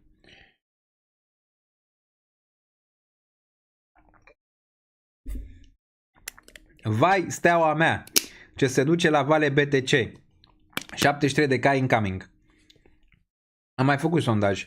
Un live cu Chifoi sau un schimb de păreri sau chiar Daniel Mihai, ce părere ai? Pe Chifoi l-am invitat o dată, dar nu era pe București. Acum nu știu dacă îi mai zic o dată, dar da, ar fi interesant. Why not? De traieri în crypto și investiția inițială am scos-o în martie 2024, momentan mai am 5 ETH, este fix tot profitul meu. Sunt confortabil să merg cu acest profit și în sus și în jos. Am 25 de ani. Carolina, din punctul meu de vedere, ETH se va transforma mult mai sus în următorii ani. ETH se ține bine. O fi acolo ceva. De asta pică, nu? Dominanța, că ETH se ține bine aici. Mai bine. Se ține mai bine dacă e să o lăsăm așa. Cât de jos se duce, domnilor? CME gap field and up we go. Hai să vedem dacă îl închide. Hai să vedem. E posibil să oprească un pic în 81-82 înainte. Nu știu dacă se duce direct aici. Direct în zona asta. Momentan. Cade că l-au arestat pe CG. Nu l-au arestat. Poate s-a mai schimbat ceva între timp, dar nu l-au arestat. Acum hai să vorbim măcar 5 minute de Călin Georgescu. Bun. Mențin ideea, ar trebui să fie lăsat să candideze, pentru că e democrație și ar trebui, dacă e să fie învins democratic. Omul, așa cum i-a luat 2 milioane, chiar dacă eu nu l-am votat pe Călin Georgescu, respect pe cei care l-au votat pe Georgescu, indiferent că l-au votat de pe TikTok și cum l-au votat. Da, cei extremiști zic, mamă, cum să zici asta? Da, mă, adică oamenii dacă l-au votat, e democrație, nu e ce fel de problemă. L-au votat. Că e nebun, că nu-i nebun. Ce relevanță mai are? Că a manipulat și PSD-ul a manipulat. Nu e niciun fel de problemă, torta trebuie să fie la bulă oricum, la câte au făcut aici. Și între timp Bitcoin scade, 83.179 vă țin la curent, ok? Bun. Deci asta una, ar trebui să fie lăsat, dacă câștigă. Aia o să fie președinte, reluăm discuțiile. Dacă nu câștigă, să fie președinte celălalt, că așa e în democrație în mare parte. Să respecte un vot. Acum vedem ce a făcut, ce n-a făcut. I-au pus control judiciar lui Călin Georgescu. Asta înseamnă că nu mai poate să apare în social media, dacă nu știați. Adică probabil nu o să-l mai vedeți bine, n-a fost el până acum pe TikTok, ci erau niște videouri cu el. Asta probabil nu-i va face pe cei care l-au promovat până acum să-l promoveze în continuare, nu? Pe Călin Georgescu. Acum, de Călin Georgescu clar n-a avut buget zero. Pentru oricine crede că a avut buget zero, trăiește în altă lume, în altă dimensiune. Nu a avut buget zero. Asta e destul de clar. De unde a avut buget și cum a avut buget? Asta nu știm. El personal nu. Deci vedem cine a plătit, dacă a plătit cineva, dacă e vreo legătură între bugetul lui și el și postările de pe TikTok sau alte chestii. Asta rămâne de văzut, dar clar că s-au dat niște bani. Inclusiv acum pentru ce se întâmplă pe Twitter în momentul de față. Toate alea sunt plătite, că nu vine nimeni să te întrebe pe tine de bună ziua în România dacă nu dai un ban, dacă nu dai un ban de undeva, ok? Bun.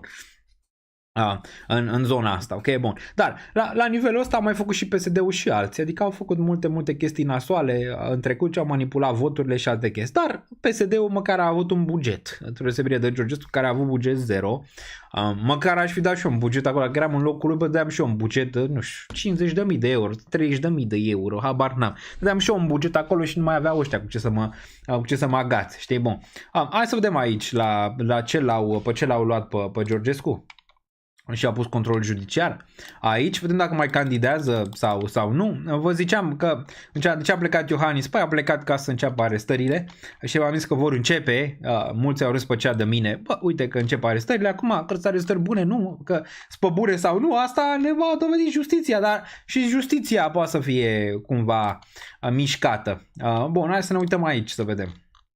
De ce e acuzat, vedem dacă e suficient. Că am mai văzut-o pe aia cu vin ruși și n-am avut niciun rus. Vedem aici dacă cumva poate să proveze, că asta e important. Cum vedeți acuzele aduse lui Georgescu? Suficiente sau nu? Se pot proba astea. Poate un avocat să ne spună. Deci, instigarea la acțiuni împotriva ordinii constituționale, asta e foarte discutabil aici, adică se poate discuta, poate să zică omul ceva, poate să fie interpretat. Deci e interpretabilă. Comunicarea cu informații false. Din nou și asta poate să fie interpretabilă. Că a dat informații false, a mai dat informații false, de exemplu, că n-am ajuns pe lună. Asta poate să fie interpretată ca o informație falsă, nu? Corect. Sau alte lucruri pe care le-am mai zis, nu știu, că există port în nu știu unde, în Bolivia sau nu știu unde. Da, destul de multe informații false, asta e destul de clar. Fals în declarații în formă continuă. Posibil să mai fi dat, da. Dar da, depinde acum la ce nivel și la ce. Bun, zicea cineva aici că falsă declarație în formă continuă se referă la dacă a prejudiciat într-un fel securitatea națională, nu? Adică nu orice chestie pe care a zis-o. Dacă ai ceva de securitate națională, care depinde de securitatea națională, care trebuie să țină cont, să zicem judecători. Păi aici și asta e interpretabilă dacă este o luăm așa. Dacă eu zic, hai Elon Musk, vine în România să preiei președinția României sau să preiei nu știu ce. Păi asta poate să fie un atac nu? Poate să fie un atac. Bun. Acum comunicare cu informații false. Aici au dat politicienii până acum, păi niciunul nu trebuie să candideze. Aici facem un precedent, nu? Inițierea sau construirea unei organizații cu caracter fascist, rasist ori xenofob. Vedem dacă au ceva legături aici reale. Aderarea sau sprijinirea sub orice formă a unui astfel de grup. Știm foarte bine că e pe zona aia de a susține nu naționaliștii, cum le zicem, că am și uitat. Nu naziștii.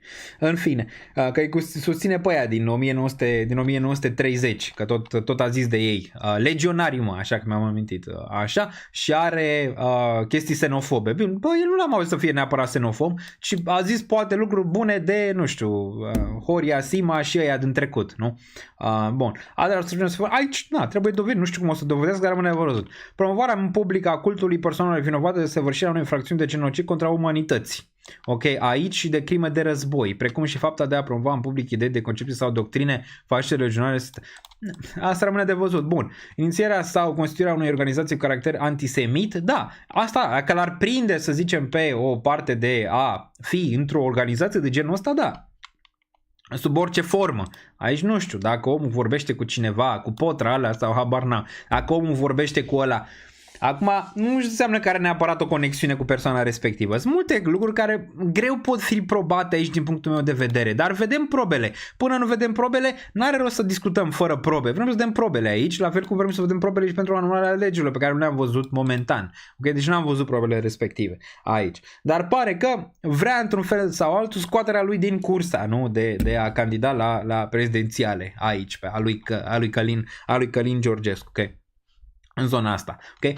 Vedem, lăsăm justiția și vedem ce se întâmplă mai departe, dar e cumva, s-a făcut un efort, adică e destul de clar că se face efort împotriva lui. Asta ca să știe toată lumea destul de clar. De exemplu, Ciolacu e în libertate.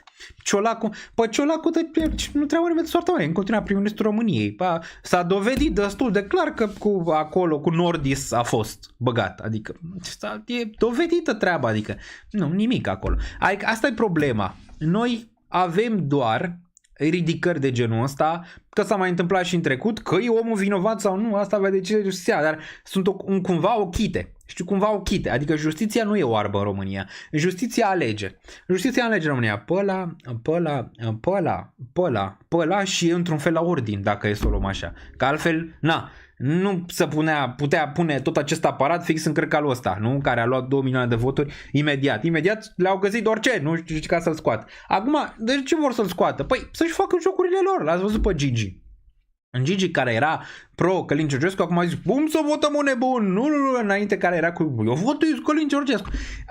Jocul în continuare este pentru PSD. E în continuare pentru PSD jocul aici. Gigi întotdeauna a fost cu PSD-ul, ca să înțelegeți treaba, și în continuare este cu PSD-ul. Nu-l interesează de AUR sau de asta, îl interesează de PSD, că PSD-ul poate să-i dea chestii, ok, lui Gigi. Cum a fost și în trecut, a susținut pe ăsta, pe Simion, pentru a băga în turul 2 ca să-l bată Ciolacu. Nu am mai vorbit despre asta. Multe lucruri despre care nu am mai vorbit aici la poliție s-au întâmplat, adică vreo 90% dintre ele. Singurul care nu s-a întâmplat a fost să dovedească că Călin Georgescu face parte din servicii sau a făcut parte din structurile vechi de servicii. Asta momentan nu s-a dovedit aici, dar vedem, timpul ne va spune acum. Acum, pentru el, la nivel politic, dacă ăștia chiar au ceva la mână pentru el, e finalul, adică cel mai probabil. Dacă chiar îl găsesc cu ceva la mână, e finalul. Dar dacă nu, păi probabil a câștigat alegerile. Adică probabil dacă nu-l găsesc nimic, el încă poate să candideze. Adică până pe 15 el poate să se înscrie. Acum CCR-ul ce va face? Nu știm. Probabilitățile sunt mari să zică pas. Adică să zică să nu, având în vedere că este anchetat de astea. Dar nu îl împiedică nimeni să candideze. Îl împiedică să nu mai fie în spațiu public, pe social media, pe toate astea. Deci dacă ajunge să candideze, cine poate să-l oprească? Adică 83 de bounce pe BTC-ul, domnilor, când vorbeam de Georgescu. Deci asta e opinia despre Georgescu. Încercați să nu mai fiți extremiști într-o direcție sau alta în legătură cu Georgescu. Că acum am văzut extremismul și anti-Georgescu este foarte mare, dar și extremismul pro-Georgescu este foarte, foarte mare. Îl puteți vedea la mine în comentarii, ok? Bun, hai să ne uităm aici la BTC-ul. La BTC, ETH 2312, dacă ăsta îi bată un pe BTC aici, altcoinurile vor bubuială. Vor bubuială, dacă ăsta este bată mai aici pentru BTC în regiunea asta. Bun. Da, părerea voastră care e? Dar încercați să aveți o părere neemoțională, pentru că emoția nu și are rostul în discuția asta. Nu e de a susține pe cineva sau nu, e pur și simplu de a vedea cum stau lucrurile de fapt aici. Bun, el ar trebui să fie bătut Georgescu cu voturi, dacă nu. Adică dacă nu, este democrație în final. Bun, Daniel, ne vedem la Crypto Expo VIP. Am folosit codul tău de reducere. Mă inviți și pe mine, te rog, la Black Swan Poker, bineînțeles, dacă merit. Florin Chindac, vorbim. Adică ne vedem acolo și discutăm. E foarte complicat să aduci pe cineva la Black Swan. Pe Melissa ar putea fi o adiție bună pentru Black Swan. Dar vedem. Game over pentru alți. Promit că sunt de extremă centru. Ați văzut că Elon n-a avut un impact atât de mare pe cât a crezut. AFD-ul a luat doar 19,5 sau 20. Asta că i-am dat infart lui domnul Sima, lui Cristi. I-am dat infart lui Cristi la masa de poker. Când i-am zis că a luat 29, l-am dezechilibrat imediat cu cu o singură informație și imediat l-am scos din joc, dar a luat doar 19,5, ceea ce înseamnă că impactul Elon în Germania n-a fost atât de mare. Înseamnă că Europa ar trebui să aibă o reacție destul de bună. Acțiunile din Europa, euro, a avut o reacție destul de bună imediat. Începe altcoin în Q2. Hai să vedem cum se întâmplă cu altcoinurile. Dacă altcoinurile au o reacție bună când Bitcoin face bounce, da, cel mai probabil vom avea o reacție bună pe altcoinuri pe câteva luni de zile. Mai și faptul că quantitative tightening posibil să se termine până în iunie. Dacă Jerome anunță în martie, ceea ce e greu de crezut că o să facă, dar nu știu niciodată, dacă anunță în martie că se apropie de final în câteva luni, adică nu acum, adică el prevede până în iunie o oprire de quantitative tightening sau iulie, până în iunie-iulie vei avea priced in. Adică dacă Jerome zice oprim quantitative tightening, din martie până în iunie o să ai priced in, adică o să ai deja creșterile. Ca de fiecare dată piața o să-ți reacționeze înainte. Dar vedem. Acum a ieșit Nvidia. Păi n-a fost momentan pe Nvidia. Cred că mai sunt vreo 30 minute până că se închide bursa americană. Nu știu dacă rezistăm aici. Se face shift pe scăderea asta cel mai probabil. Popescu Andrei, să așteptăm. N-am mai văzut. Am mai văzut când la clona asta bine și apoi a doua zi au făcut pe ele toate. Deci nu doar o dată. Trebuie să vedem câteva zile la rând, săptămâni. Dar e cât de cât binișor să vezi, ok? E cât de cât binișor să vezi aici faptul că dominanța într-o zi în care Bitcoin pică masiv, pică și ea. Adică e de bine. E de bine aici pentru altcoin-uri. Se face o rebalansare mică aici, o volatilitate mare, mai ales pentru Ether aici. E foarte, foarte mare. Apropo de Ethereum, Donald Trump Junior, Eric Trump, a zis buy aici din nou the deep. Buy the deep. Deci matricea e atât de interesantă încât fisul lui Donald Trump este cu noi în tranșee. In the trenches, în tranșee. Dacă e să o luăm pe englezește, ia stai așa, unde era? Uite, Eric Trump. Buy the dips, baby. Buy the dips. Deci, na, asta e. Când eram eu în 2018 și Bitcoin pica la 3000, hai să vă arăt. Nu era nici naiba să mă țină, nici ANAF nu era atunci, nici nu interesa ANAF atunci de cripto. Nu era nimeni. Uite, în video ăsta de aici, când Bitcoin a picat la 3000, nu era nimeni să mă ține de mână atunci. Acum există Donald Trump Junior să te ține de mână. Pare că ta să face invers momentan, dar cum să-l oprești? E ca și cum l-ai avea pe Gigi Becali președinte, știi ce zic? Când începe să dea, dă tată. Bun, unde e? Aici. Deci aici în 2018 când Bitcoin pica și se ducea când era la 3000 și cădea, uite, acum cade Bitcoin, vezi? Aici Bitcoin cădea, în zona asta cădea, cât era aici? 200, acolo este. Bun. De aici picase din 6000 în 3000, deci picase din 6000 în 3000. Acum ne uităm la Bitcoin aici că pică din 100.000 în 85.000, înțelegi? Foarte panicat. Foarte panicat. Adică Bitcoin acum pică din 108.000 în regiunea de 82.000. Foarte panicat.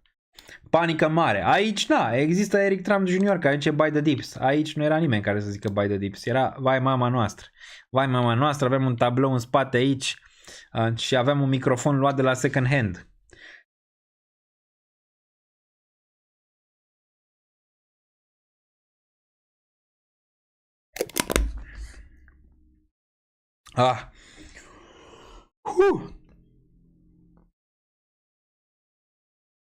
Piedone la Buzău azi. Se vine și în cripto. AFD a ajuns la 20.9. Ok, deci a mai crescut între timp. Nu mai m-am uitat, dar totuși mai puțin decât era așteptat. Bun. Topul a fost când a pus domnul Sima, Cristi, a pus aici Bitcoin la 1.000.000. Asta a fost topul de vânzare pentru BTC. Bun, AFD a ajuns la 20. Bun, odată în care estimez că va începe alt season. Am mai zis în trecut anumite zone și nu s-au întâmplat. Adică la altcoin season real. Au mai fost perioade, gen a fost 2024 începutul, care a fost foarte bun. A fost finalul de decembrie foarte bun pentru altcoinuri. Dar nu neapărat bubuiala aia mare. Ok? Acum, din nou, așteptarea mea e între februarie, din nou, care este în momentul de față, și mai. Aia e așteptarea. Februarie-mai. Faptul că momentan dominanța pică e un început bun, dar vrem să continue. Vrem să continue și vrem și ETH să continue o urcare aici, să nu mai testeze regiunea asta. Eu nu sunt panicat, e ok, foarte bine. Ce ieftină tia, că e ieftină tia. Bun, de ce crește tia? Am vorbit mai devreme. De ce? Și-a dat seama piața chiar poate să facă ceva. De asta crește. Și-a dat seama piața că poate să facă ceva. E gândit la 10 pentru Sima. Da, ar putea fi. Dar momentan ține low. Momentan ține low. Bine, la 10 și 0. Așteptăm la 0. We are waiting for 0. We are waiting for 0. Bun. Bun, cred că sunt niște boți pe chat aici. Sunt niște reverse Sima. Da, n-a ajuns încă la nivelul lui Kramer. Apropo, Kramer a zis de bine de PLTR. Vreau să vedem ce s-a întâmplat cu PLTR-ul? Ia. Aici a zis, e ok, se va întoarce, op. Bun, dar acum PLTR-ul este la suport. PLTR-ul la suport. Joacă Liverpool azi, e? Este? Ia. A și început meciul sau? Ia să ne uităm. Da, 1-0 cu Newcastle. Gol Soboslai. Bate Liverpool tot. United nu mai bate pe nimeni. United nu mai bate pe nimeni. Bun, mai departe. Monede în parte cu BTC mai interesante. Ia să ne uităm. Ia să ne analizăm.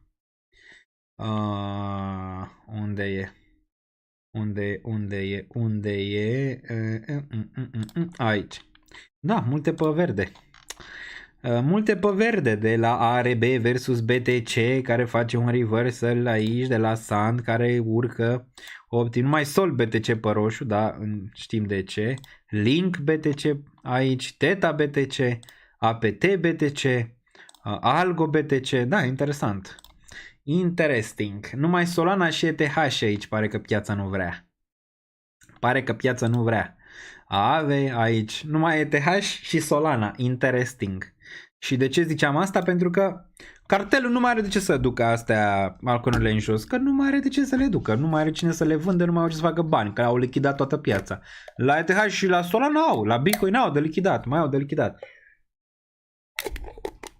Da, 2-2 la United cu Ipswich. Bun, monedele în paritate cu BTC n-am uitat. We are so back, exact.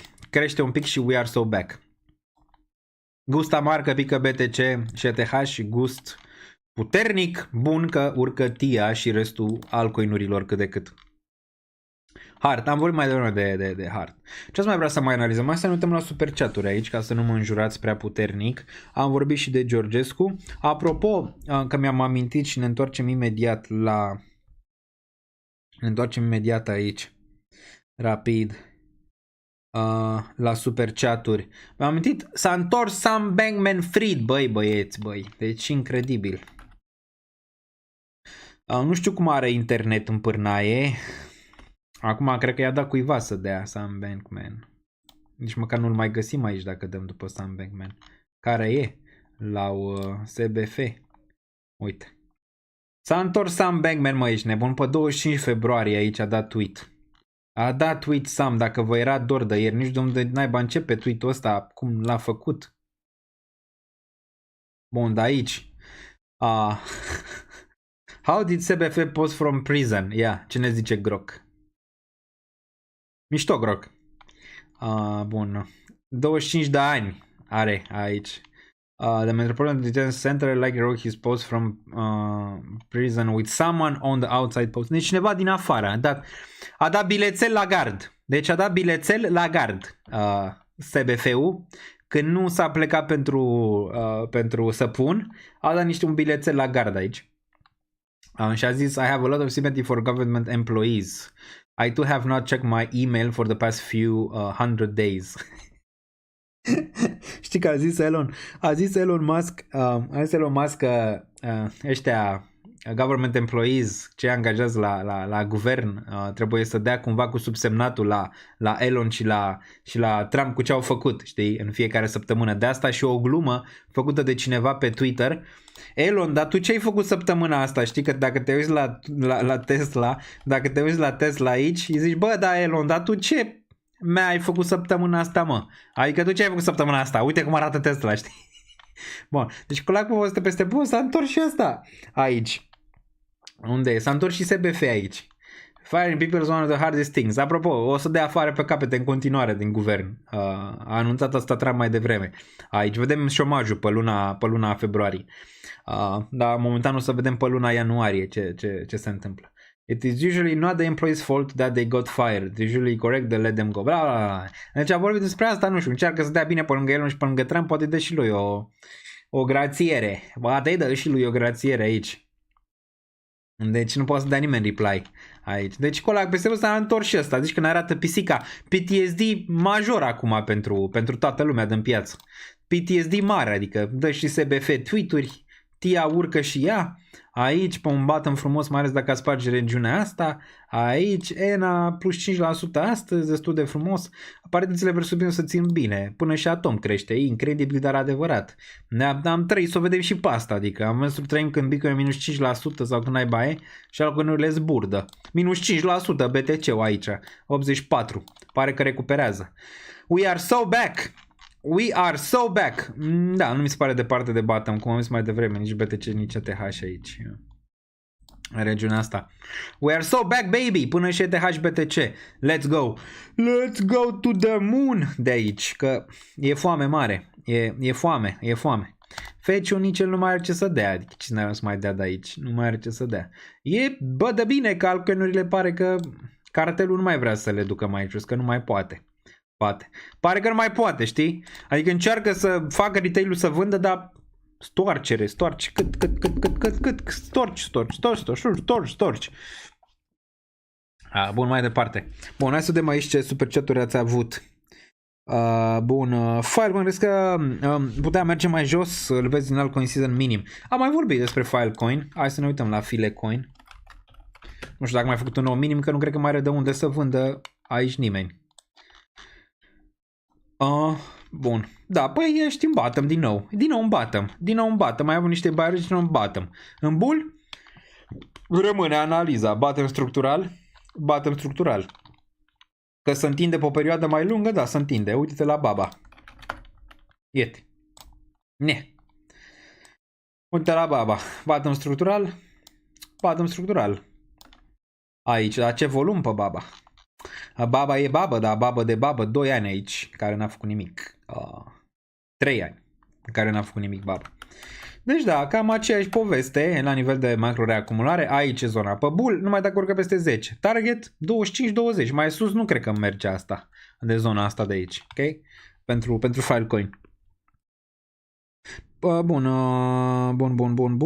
Mersi, Ionuț Alexandru Cernat. Filecoin, crezi că putem merge mai jos? Da, nu. Cred că e din nou aici este o zonă de suport în regiunea asta pentru Filecoin. Nu prea mai are cine să vândă, pare. Mereu e un scenariu în care poți să mergi mai jos, dar probabilitatea nu e pentru mai jos, e pentru din nou bounce de aici. Dar din nou, poți pierde regiunea să ducă mai jos, ca orice. Dar probabilitatea e din nou de bounce aici pentru Filecoin și pare că se face o reacumulare similară cu regiunea asta din 2020. Mersi, Ionuț Alexandru Cernat. Nu știu dacă am mai ratat ceva, Melissa îmi zici dacă mai e ceva și am ratat. Virtuals, hai să ne uităm pe AI, dacă toți suntem aici. Mâine, pentru cei de pe Patreon, aveți aici, mâine face din nou Mega Market Update pentru cei de pe Patreon, în care facem live cu analize la cerere și fix în cerere, adică fix la cerere.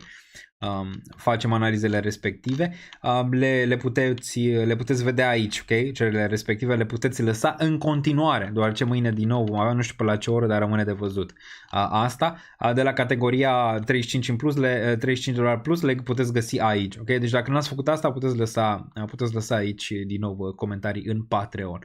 Bun, mai departe, la Filecoin am zis, hai să ne uităm un pic să vedem ce se întâmplă la La... Unde e? Where is? AI Agents, bun, hai să suntem la Agents să vedem ce se întâmplă aici, care ar fi într-o zonă. AXBT-ul, da, într-o zonă interesantă. Momentan nu mai am lichitate pentru astea, dar momentan pare că ăsta măcar va avea un bounce frumos din regiunea asta de aici. Ce ar mai fi relevant? FI? Nu, Zerebro, pare că Zerebro măcar va încerca 007 aici, în regiunea asta. Ce mai vedem? Tara nu mă interesează momentan până când ajunge regiunea asta de aici. Hai să ne uităm la astea, la Virtuals, că zicea ceva de Virtuals. Într-o zonă decentă, dar nu aici m-ar interesa spot. Sincer, spot m-ar interesa de la 60-50 de cenți pentru spot aici. Aici mai multă tranzacționare și chiar vorbeam ieri pe Patreon, că m-a întrebat cineva, am avut live ieri pe Patreon, m-a întrebat cineva de un trade posibil aici. Am zis că chiar nivelul ăsta cu stop sub regiunea asta e interesant, dar pentru long term nu m-ar pasiona aici pentru Virtuos. Absolut deloc. Dar da, sunt câteva în zone interesante, mai ales că pare că paritățile versus Bitcoin au o încercare frumoasă aici. Au o încercare frumoasă. Nu ce se întâmplă când Bitcoin va face bounce, se va stabiliza aici. Dacă cumva continuăm aici, e important de văzut. Dacă cumva continuăm această cădere și când Bitcoin va urca, e un share masiv pentru un altcoin season aici. Când toată piața e wrecked de baby angelii în corzi. În corzile corzilor. E gold, e dead? Nu e dead. E doar în $20 din nou, adică. Na, nimic. E minus 0,9 aici. Nimic. Ia, din nou îți încearcă bottom aici. Frumos. Încearcă bottom. După cum vezi, gold, dacă ar sparge regiunea asta, ar putea tranzacționa din nou 30-32. Udeam și prețul mediu. Aici, pentru gold. Bun, ce am mai putea vedea aici la nivel de analiză și ar mai fi interesant? Deja 2 ore și 41 de minute, am discutat despre tot și toate, zice. Hack-ul pe Bybit.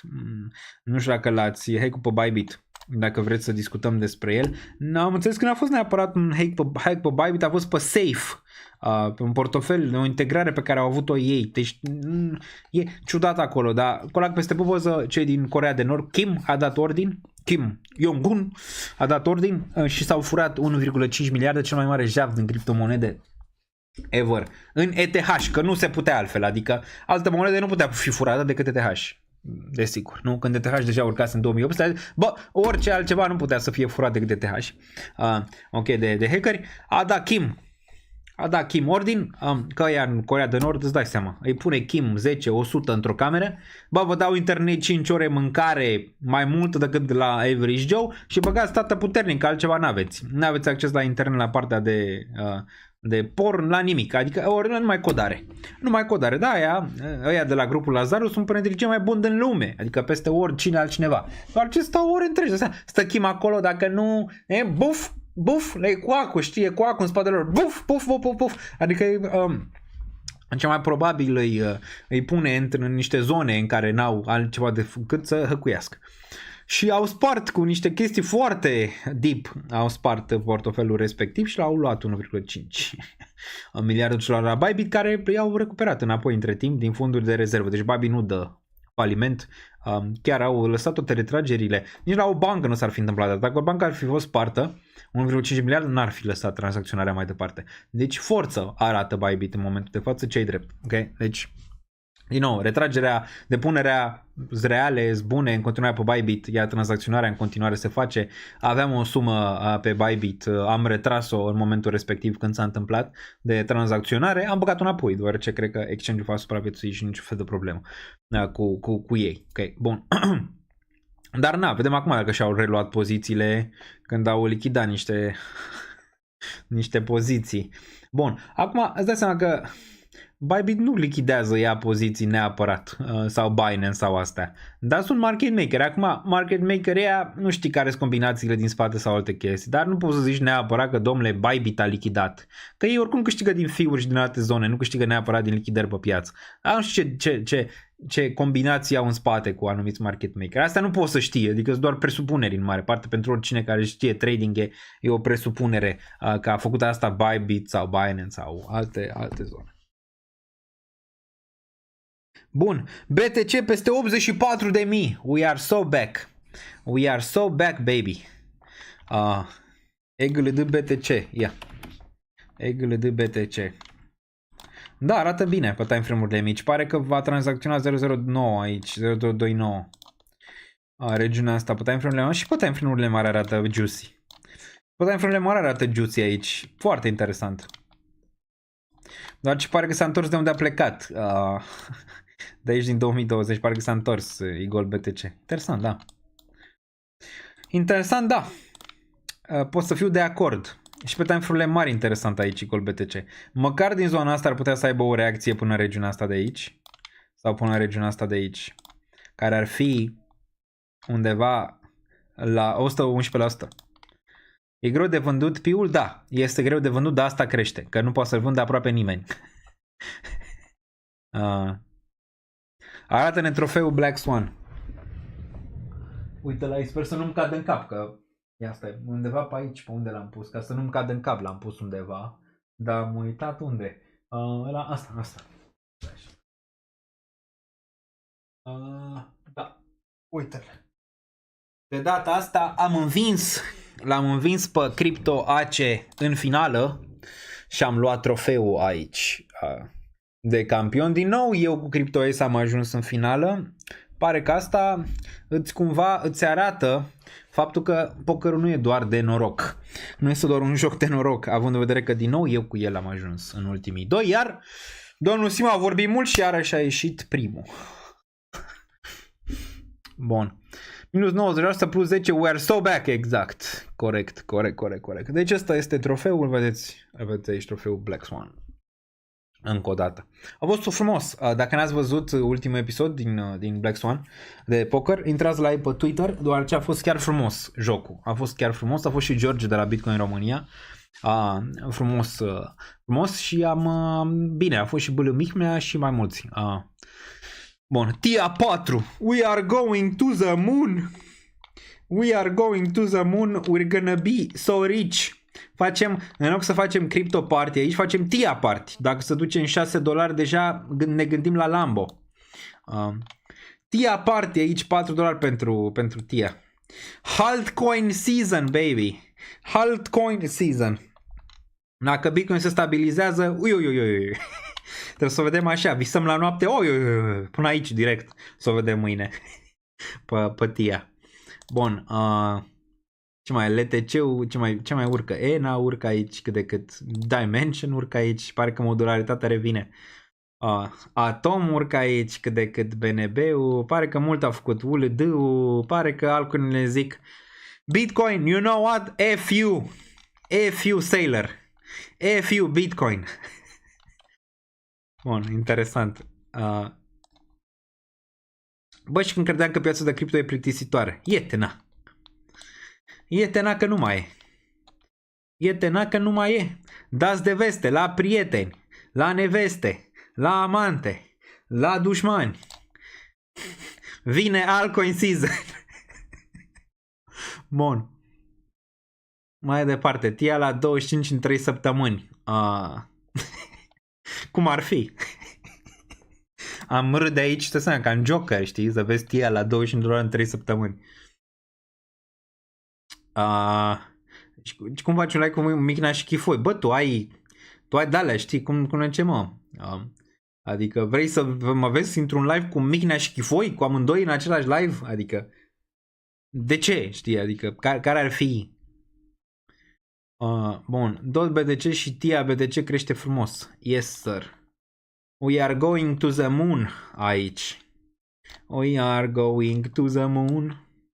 And back 60,6 pentru dominanță. Hai cu ea la 0 dacă se poate. DOT BTC și Tia BTC crește frumos. Bun. Half season. Da, half season. Exact. Hai să ne uităm să vedem ce se mai întâmplă pe piață. Pe piață a făcut bounce și cumva acțiunile. Ne uităm imediat. Hai să ne uităm pe ultima oră. Uite la verde aici pe ultima oră pe altcoin. Vine altcoin season. Facem un zoom, dar pe urmă stricăm aici treaba. Ethena, PP-ul, Jupiter, Virtuals, INJ, Render, mamă, altcoin season 2% toate.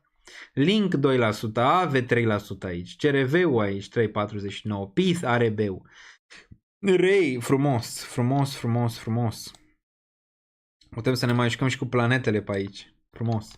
Sonic. Foarte, foarte bun și el. NS. Frumos. Hai să top 200. Ce ne zice?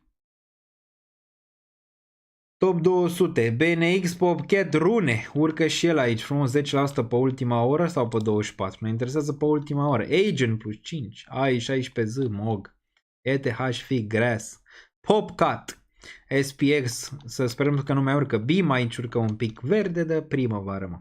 Pe acțiuni, ia să vedem ce se întâmplă. Apple în continuare pe roșu, Nvidia în continuare pe verde. Cred că stăm până la închidere. Hai să stăm până la închidere. Nvidia 3.8 aici, Google 1.54, Meta 2.55. În continuare Tesla pică 3.54 aici pentru Tesla. Pe picaj, Oracle pe bine aici. Nvidia momentan destul de bine. Pe partea asta de consumer defensive aici Walmart și Costco un pic pe roșu. Bun, hai să vedem Nvidia, că vin raportările și la ce ne așteptăm. Nvidia, să sperăm că vin după închiderea bursei, că altfel nu mai stăm. Plus 4 pe Nvidia aici. Dacă Nvidia raportează bine, putem face mult mai departe și pe AI, adică pe Fetch. AI aici care a bătut de o soartă mare, o putem vedea undeva la 1.52 pe ăsta, cum îi zice la celălalt important, am uitat. Tensor, ăsta era? Nu. Cum îi ziceam, mă? Chat, ajutați-mă. Suntem de live de 2 ore și 51 de minute. Cum îi ziceam, mă? Bun. Au zis că îmi poate explica faza cu Pi Network. Au lansat moneda. Da, Nițu Andrei. Au lansat moneda care din 2017 ziceau că să listeze și n-au listat-o niciun an. Au listat-o în 2025. Matricea să confirmă. Faza e că ăia care au minat cu telefonul atâția ani au putut să migreze o parte din monedele alea, nu toate, 10% din monedele respective, să le migreze în mainnet și apoi să poată să le vândă. Dar mulți dar multe din monedele alea încă nu se pot vinde până în martie, deoarece ai o perioadă după ce le migrezi. Deci, de asta, în momentul de față, avem faptul că această monedă urcă. Pentru că o cumpără Gigica care a auzit de Pi care urcă, ok? La momentul când se va debloca monedele alea, îți dai seama că va fi o vânzare destul de mare. Deci nu mi s-ar prea interesant acum de intrat în Pi sau vreodată. Dacă ai minat foarte bine, vezi cum faci să vinzi ceva măcar. Tau USD. Bun. Întreb și eu, credeai vreodată că Pi Network o să valoreze ceva? Nu, dar după cum vezi, matricea pare că se confirmă anul ăsta. Nu credeam că o să se listeze vreodată. De asta, felicitări celor care l-au minat până la urma urmei. Daniel Niță a greșit, adică n-a avut dreptate că Pi nu se va lista. Bun, mai departe. A demisionat Trump, crește piața. Bun. Tau m-ar interesa aici. Dacă ar veni un pic mai jos, gen din nou 270-232, ar fi interesant Tau. Aici Arweave am vândut o parte, momentan e la o zonă critică, ARUSD. Pe date în continuare bine, dar partea de date momentan n-are. Ești la suport, da, suportul la 7.5, un suport macro aici, probabil face bounce de aici, înapoi probabil în 12-14. Un spor bun aici, nu știu neapărat dacă o să fie bottom-ul ăsta final, dar ar trebui măcar de aici să ai o reacție de genul ăsta. Ok, da.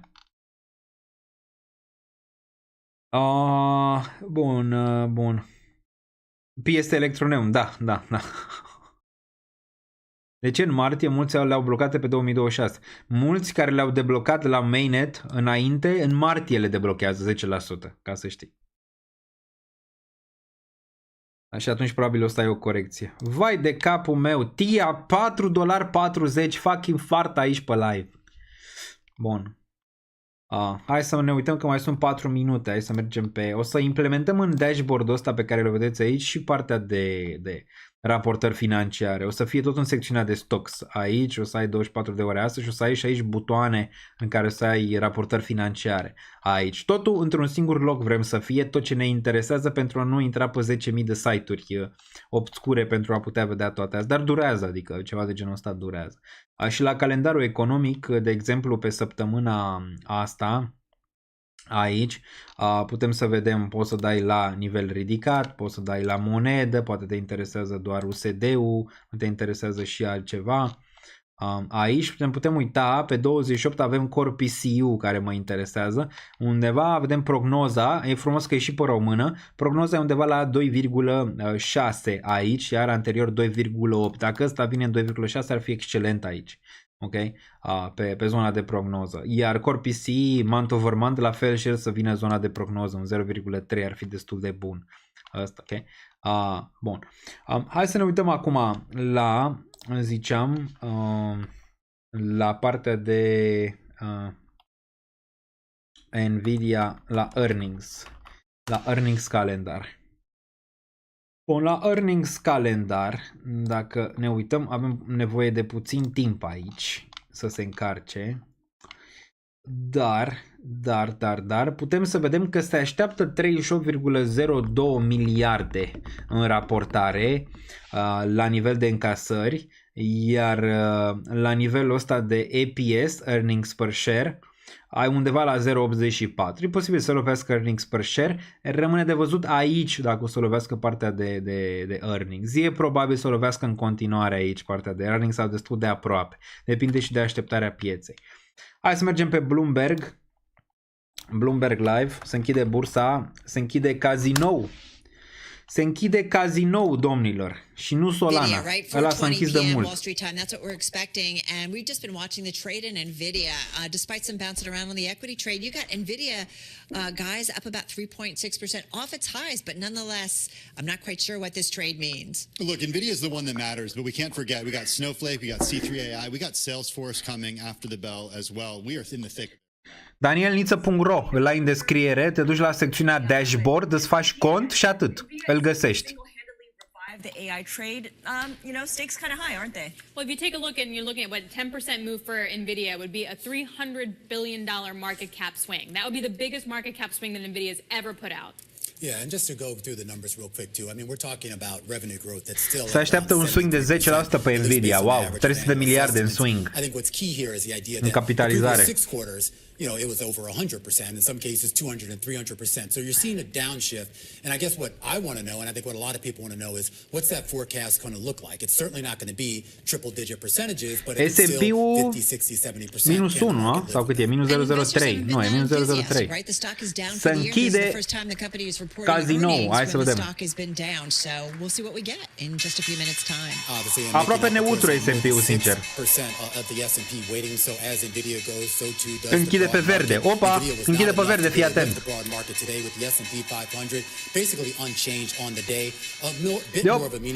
A închis pe verde, mă, S&P-ul.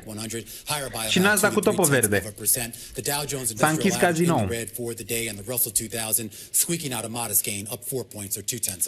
All right, to the S&P 500 I go, and you've got 302 names to the downside on this Wednesday, and Scarlett, you've got 198 gaining some ground here. All right, let's take a look at the IMAP and the sector performances, and fittingly on the day that Nvidia is reporting results, tech is the leader here, gaining 0.9%, and then after that you have utilities gaining 0.4%, communication services also in the green. The worst performer here, consumer staples, the stalwart defensive group, healthcare and real estate investment trusts also in the red. All right, guys, let's get to some of the individual gainers, and of course I've got Nvidia on that list. As I mentioned, it's up about 3.7% here at the closing bell. Of course, reporting in less than 20 minutes time, so we're going to see whether or not that AI trade is justified or is rejustified, if you will, by what we get from Nvidia. So we'll be keeping a watch on that one. Supermicro, folks, this was definitely top in the S&P 500 today, up about 12% in today's session. Companies submitted after the closing bell, their financial reports that kept them listed. Go ahead to Salesforce. Speaking of AI, Salesforce earnings are out. The company's saying that in the fourth quarter, sales came in a little bit light, $2.13 billion. The street was looking for roughly $2.17 billion. Services revenue relatively in line at $2.33 billion. Operating income also in line at about $3.3 billion here. The company's forecast, this is for their fiscal year, the full fiscal year, 2026, they see revenue in the range of $40.5 billion to $40.9 billion. The street was looking for $41.5 billion. I can keep going through these numbers, but they're all saying the same things. The company Da, am văzut volumul pe ETF-uri, 5,3 miliarde azi. Mare. Asta nu înseamnă că e de cumpărare. 8% in the after-hours trade. All right, let's also go to Paramount, the media company, reporting fourth quarter Salesforce going to zero. $7.98 billion below analyst estimates. The TV revenue of $4.98 billion was also below analyst estimates. And streaming service that Paramount has launched, Paramount Plus, the subscribers came in higher than anticipated, 77.5 million. Analysts were looking for 74.42 million. The direct-to-consumer revenue was about $2.01 billion, also missing analyst estimates. Stock barely lower right now, just off 2% in after-hours trade. Just going back to Salesforce, some of the color as well. So remember, Agentforce is their big AI push. They said that it handled about 380,000 conversations with an 84% resolution rate.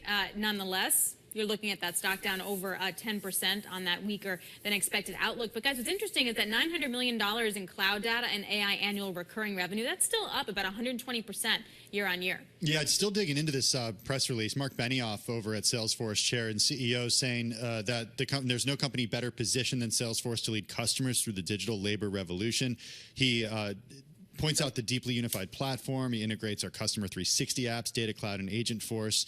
Remember, this is about agents now. Hai cu Nvidia. Delivering unprecedented levels of productivity, efficiency, and cost savings for thousands of companies. Shares, though, down by 7.6%. That guidance coming in light. All right, back to Paramount Global. Looks like the stock is actually unchanged here. In the aftermarket, we did see fourth quarter revenue missing estimates. TV revenue also down about 3.7% year over year. Direct-to-consumer revenue up 7.7% year over year. And film entertainment revenue, a gain of about 67% year over year. So, again, not seeing too much movement, at least as of yet, in that trade. Yeah, absolutely here. And we know, of course, a lot of the broadcast and media companies are going through a few things out there right now. Sinclair Broadcasting, if you care, those results crossing the wire as well.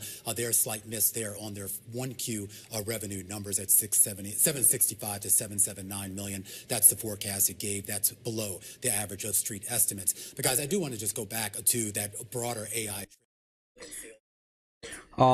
Fidelity a vândut ETF-ul de Bitcoin, o parte, îți dai seama, din ETF. ARK a vândut, Grayscale a vândut ceva mai mult și BlackRock a vândut 150 de milioane doar în Bitcoin. Frames the outlook going forward, whether DeepSeek changes things, and we know that certain companies will be better positioned as a result of AI. Adică clienților, nu, na, BlackRock e doar un intermediar, la fel și ceilalți. Rethink their commitment to all that spending.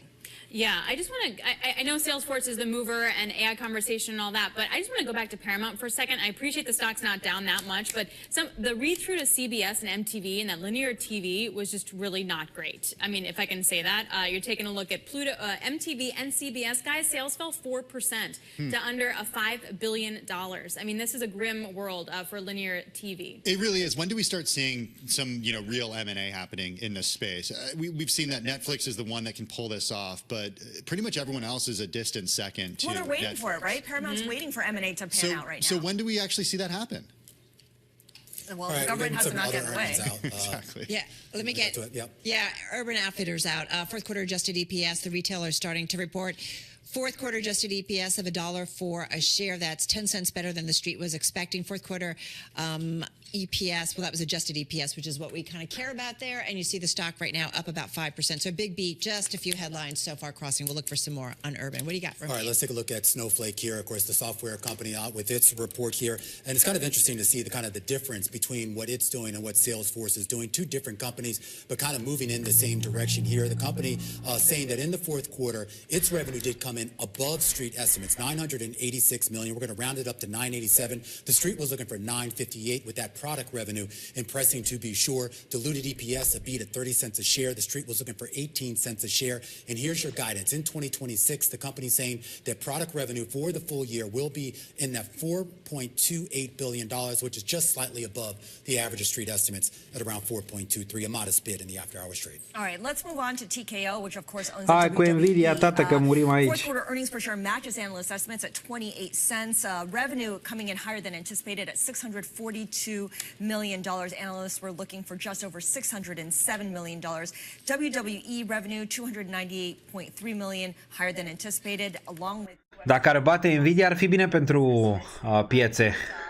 Dacă nu, nasol. $238 million, higher than anticipated, but the stock currently lower by 3.5%. All right, looking at C3AI, their third quarter subscription revenue actually just meets estimates there. Their subscription revenue was up about 22% year on year. Professional services up 64% year on year, coming in about 131 million. They had an adjusted loss per share of 12 cents, but that was a little bit better than the estimate loss, about 24 cents, and their revenue Îmi găsești portofoliu pe Patreon, dar am și zis mereu aici ce dețin. Și când le-am luat? Nvidia, Palantir, Baba, așa. Coinbase. The company did though boost its dividend to 29 cents a share from 27 cents a share. The company raising that quarterly dividend 7.4%. Și Nvidia, desigur. Nvidia am de foarte de jos. Am și vândut o parte.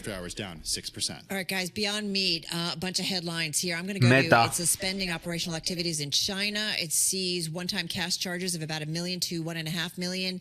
Job cuts representing 6% of the global workforce. So cutting the workforce in North America and EU. So approving that plan. Fourth quarter U.S. net revenue, $44.3 million.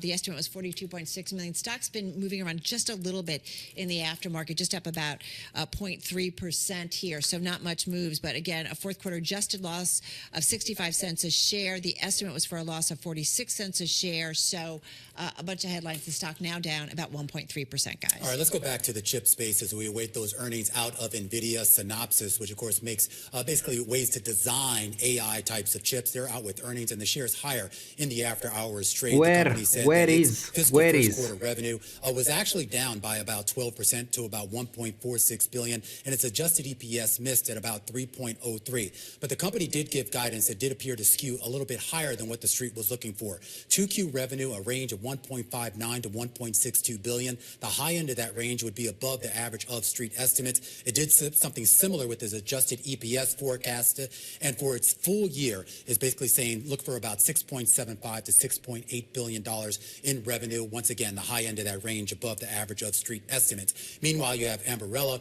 a more traditional chip company that makes a lot of things for visual designs. They're out with their earnings. The fourth quarter numbers came in at a beat, 84 million.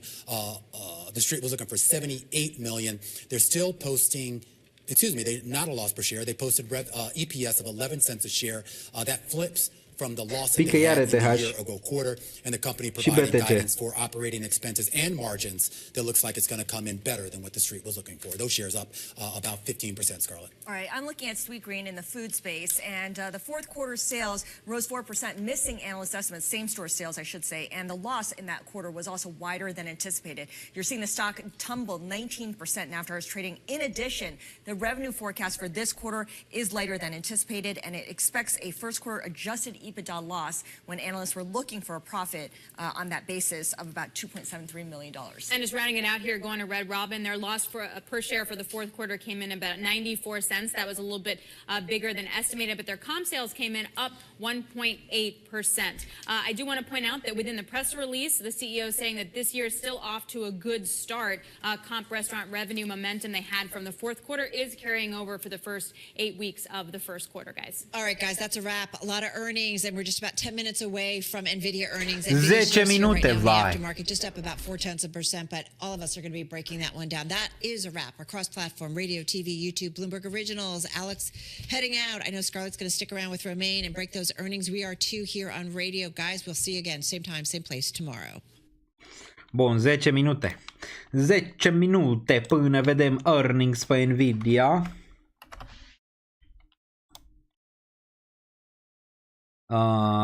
Bun.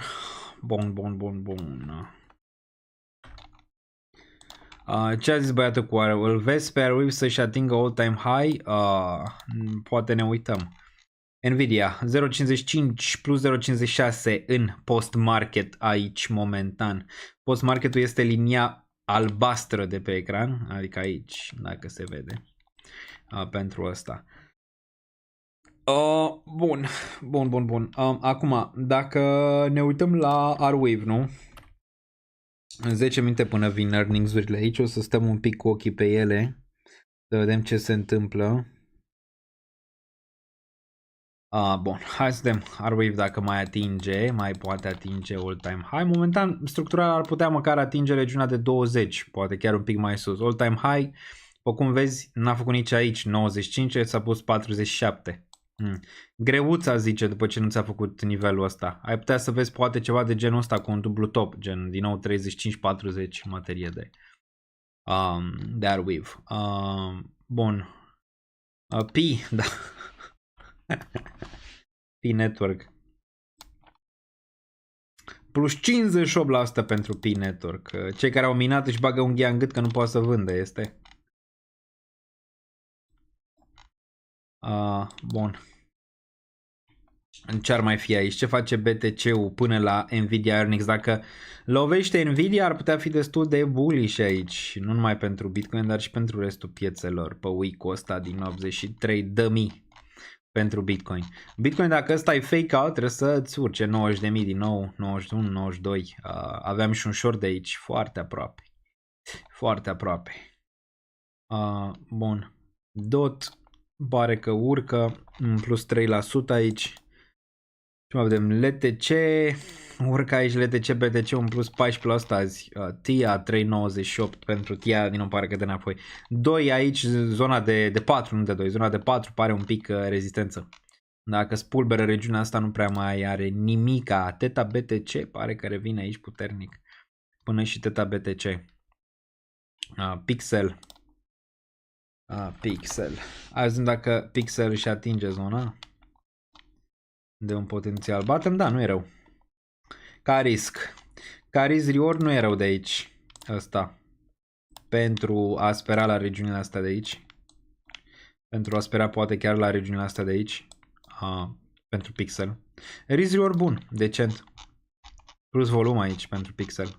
În range-ul ăsta. Pare că da. Chiar dacă îți face din nou un maxim în scădere, tot ar putea să-l facă pe aici pe undeva. Sui, fete, atenți, AI, da. Fetul SD. Pe minus fece aici, dar într-un fel bounce pe ultima oră. Pe ultimele 2 ore. E gold pump pe geantă, egale de USD. Ne uităm imediat. Bun. Da. $21. Pare că menține cât de cât regiunea asta de aici. Bun. I've read, and I will concede. Ia să vedem ce mai ce domnul ăsta. You and me both, friend. That, you know, it is indeed less intensive. The issue, though, I think, is that it's way too early for NVIDIA's biggest customers to have reached any sort of decision on changing their business models. So while we would like some sort of definitive guidance from the company or definitive resolution to the trajectory of AI investment moving forward, we're not going to get it. I mean, they are probably going to say that things look pretty good because we haven't heard news of sort of Meta or Microsoft slashing their budgets. There was a bit about Microsoft declining some leases on some data centers, so maybe on the margin. Right. The news flow has been a little bit negative in that regard, but it's not going to be conclusive.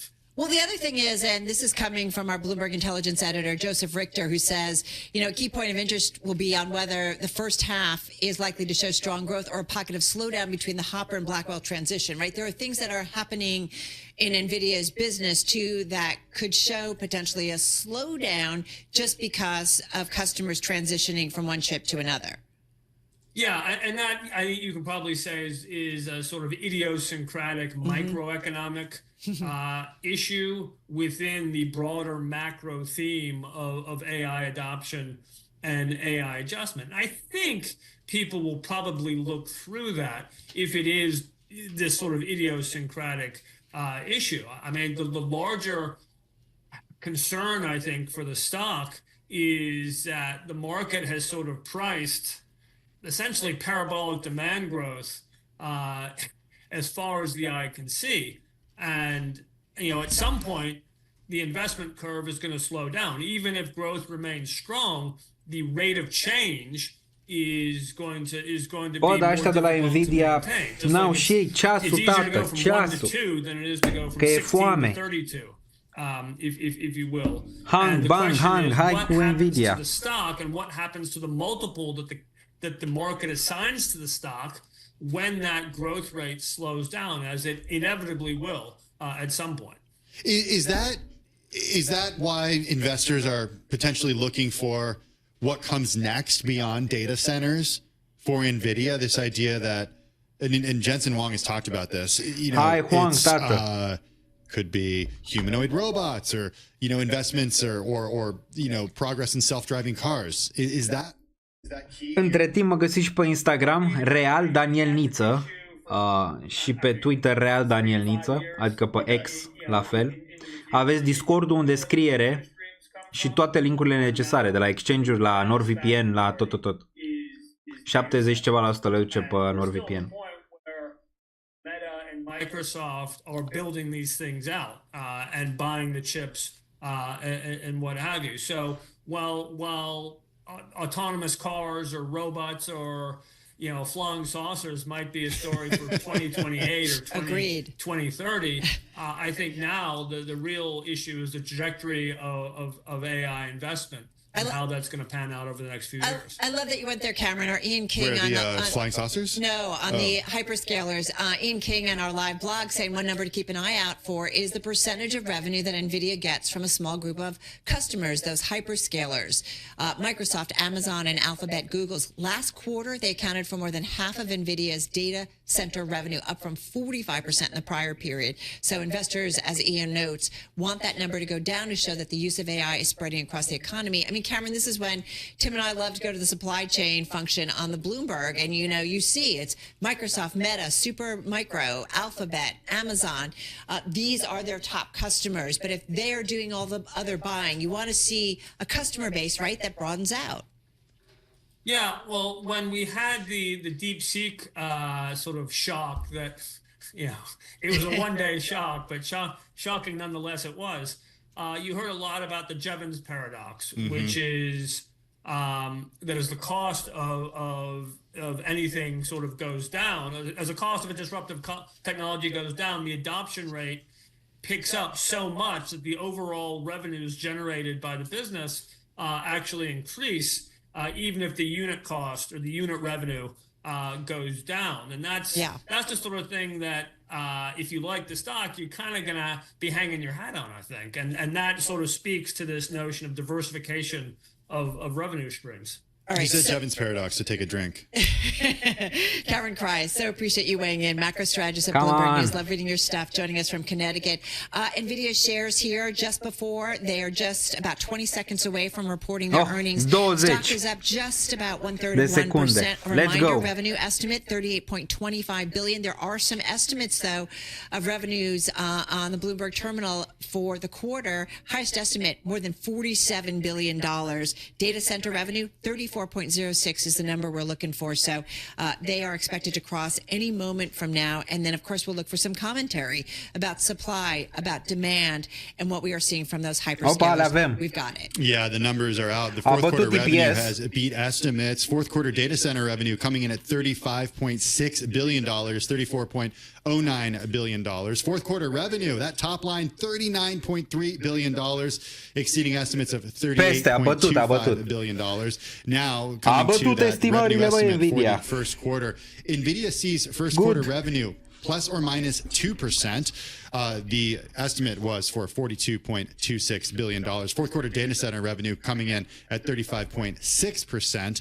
The company saying that it ramped up massive scale production of Blackwell AI in the Vedem after-hours imediat shares reacția higher right now by piețelor. 3.4%. Yeah, actually, NVIDIA saying demand for Blackwell is amazing. So that's what we talked about in terms of that transition. But again, the key metrics, as Tim said, stock is up almost 4% here in the aftermarket. 4% pe plus Nvidia. So looking ahead, outlook. $43 billion plus or minus 2%. The estimate was for $42.3 billion. And again, fourth quarter data center. So looking at the quarter that they just wrapped up, data center revenue, that's the bulk of their business. That's those hyperscalers and more. $35.6 billion. That is a beat. $34.09 billion was what the street was expecting. First quarter adjusted gross margin, again, looking forward, 70.5% to 71.5%. Street was looking for a little bit more. This is a measure of profitability. And the estimate on the street was 72.1%. Again, the stock now not up as much. In fact, it's down just a hair. Yeah, shares climbed as much as 4% after this first quarter revenue forecast topped estimates. We're getting some more commentary too. NVIDIA saying that Blackwell is achieving billions of dollars in sales in the first quarter. The company also saying that it successfully ramped up Blackwell massive production. NVIDIA also coming out and saying, as Carol mentioned, demand for Blackwell is amazing. We're continuing to get more numbers here too. Fourth quarter compute revenue coming in above estimates at $32.56 billion. Fourth quarter networking revenue coming in just shy of estimates at $3.02 billion. Yeah, now the stock is down about 1% here. It's bouncing around a lot, not surprising. A lot of investors in this name, so you're going to see a lot of movement as we get tick by tick, headline by headline. But again, the key ones right now, it has to do with the fourth quarter data center revenue, $35.6 billion. Again, that's above what the street was expecting. Street was looking for $34.09 billion. And again, key is the revenue outlook. Nu mai vrea să încarce Nvidia, mă. billion plus or minus 2%.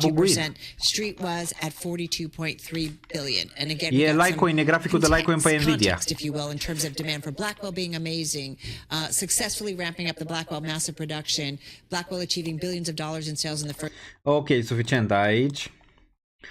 Da, nu mai vrea. Uite-l aici, jos, 0,89, plus 1 aici. Binișor.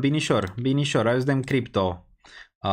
Ce face. În sfârșit s-a încărcat. S-a încărcat graficul de Nvidia. 0,98. BLDC o reacție decentă, cât de cât. Aici, 85.000. A fost 85.3. ETH-ul 2337. Vă ultimele 5 minute un pump aici la aflarea veștilor. Dacă ne uităm la un fetch pe USD și încheiem imediat 3 ore și 21 de minute de live. A avut un pump aici în 0.62, dar a dat înapoi destul de rapid. TIA în continuare 4 aici, volatilă, altceva ENA pe urcare, vedem mâine, prea devreme pentru altcoin să tragem o concluzie. Trebuie cumva să țină măcar până la final de săptămână aici altcoin-urile și dominanța să pice. Bun, cam atât pentru astăzi, domnilor. Dacă v-a plăcut, butonul de like îl aveți aici, un K.1. Aveți butonul de like aici și ne auzim, sper eu, duminică, dar duminică o să fiu la Crypto Expo, o să fiu și în panel la Crypto Expo. Vă arăt imediat înainte să ieșim de aici. În 2 paneluri duminică o să fiu prezent, dacă ne uităm.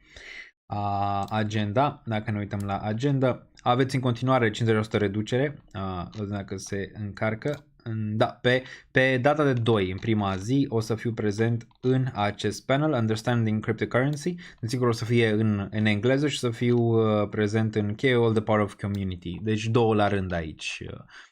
Nu cred că mai e nimic în a doua zi, dar mai sunt alte paneluri pe care le puteți vedea aici și oamenii care sunt invitați și speakerii care sunt invitați la această conferință. Puteți să mergeți aici pe cryptoexpoeurope.com și să vedeți Kirilo, Ilie de la Binance, puteți să vedeți aici și restul de invitați de la eToro, Kraken, Revolut, OneInch, KuCoin, BitPay, New York Stock Exchange, toți puteți vedea aici.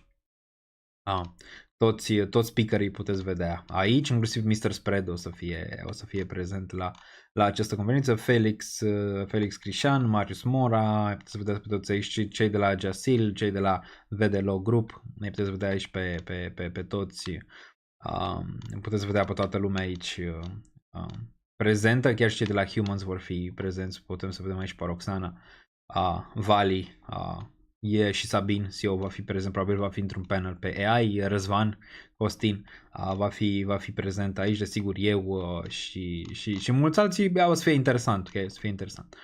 Să fie cel puțin interesant. Bun, cam atât pentru astăzi, ne auzim în următorul Stay Safu. Așa, vedem ce se întâmplă cu alcurile până la final de săptămână, stăm pe poziții.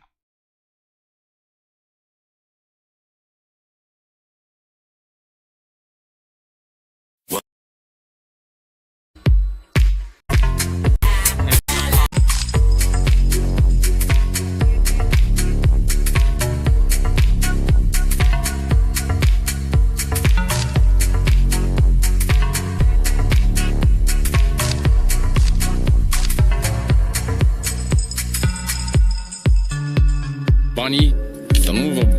încă nu e investit, nu e cheltuit. Nu mai am niciun leu.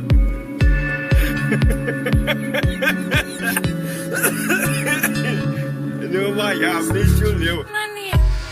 Ce clădim, ca m-a spus meșterul Manole, ce a clădit ieri, a căzut alalt, cade și după aia de la capăt.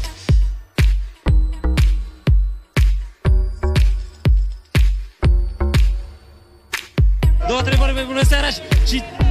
Bravo, Bobe! Două, trei cuvinte și... Bravo, Bobe!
Eu n-am banii necesari să investesc în astfel de monede. Eu bag cardul, scot milionul, îmi cumpăr ce am de nevoie și atâta tot. Nu mă pricep cu criptomonede și cu astea. Pentru un lapte bătut și un sandwich mi-ajung ce am.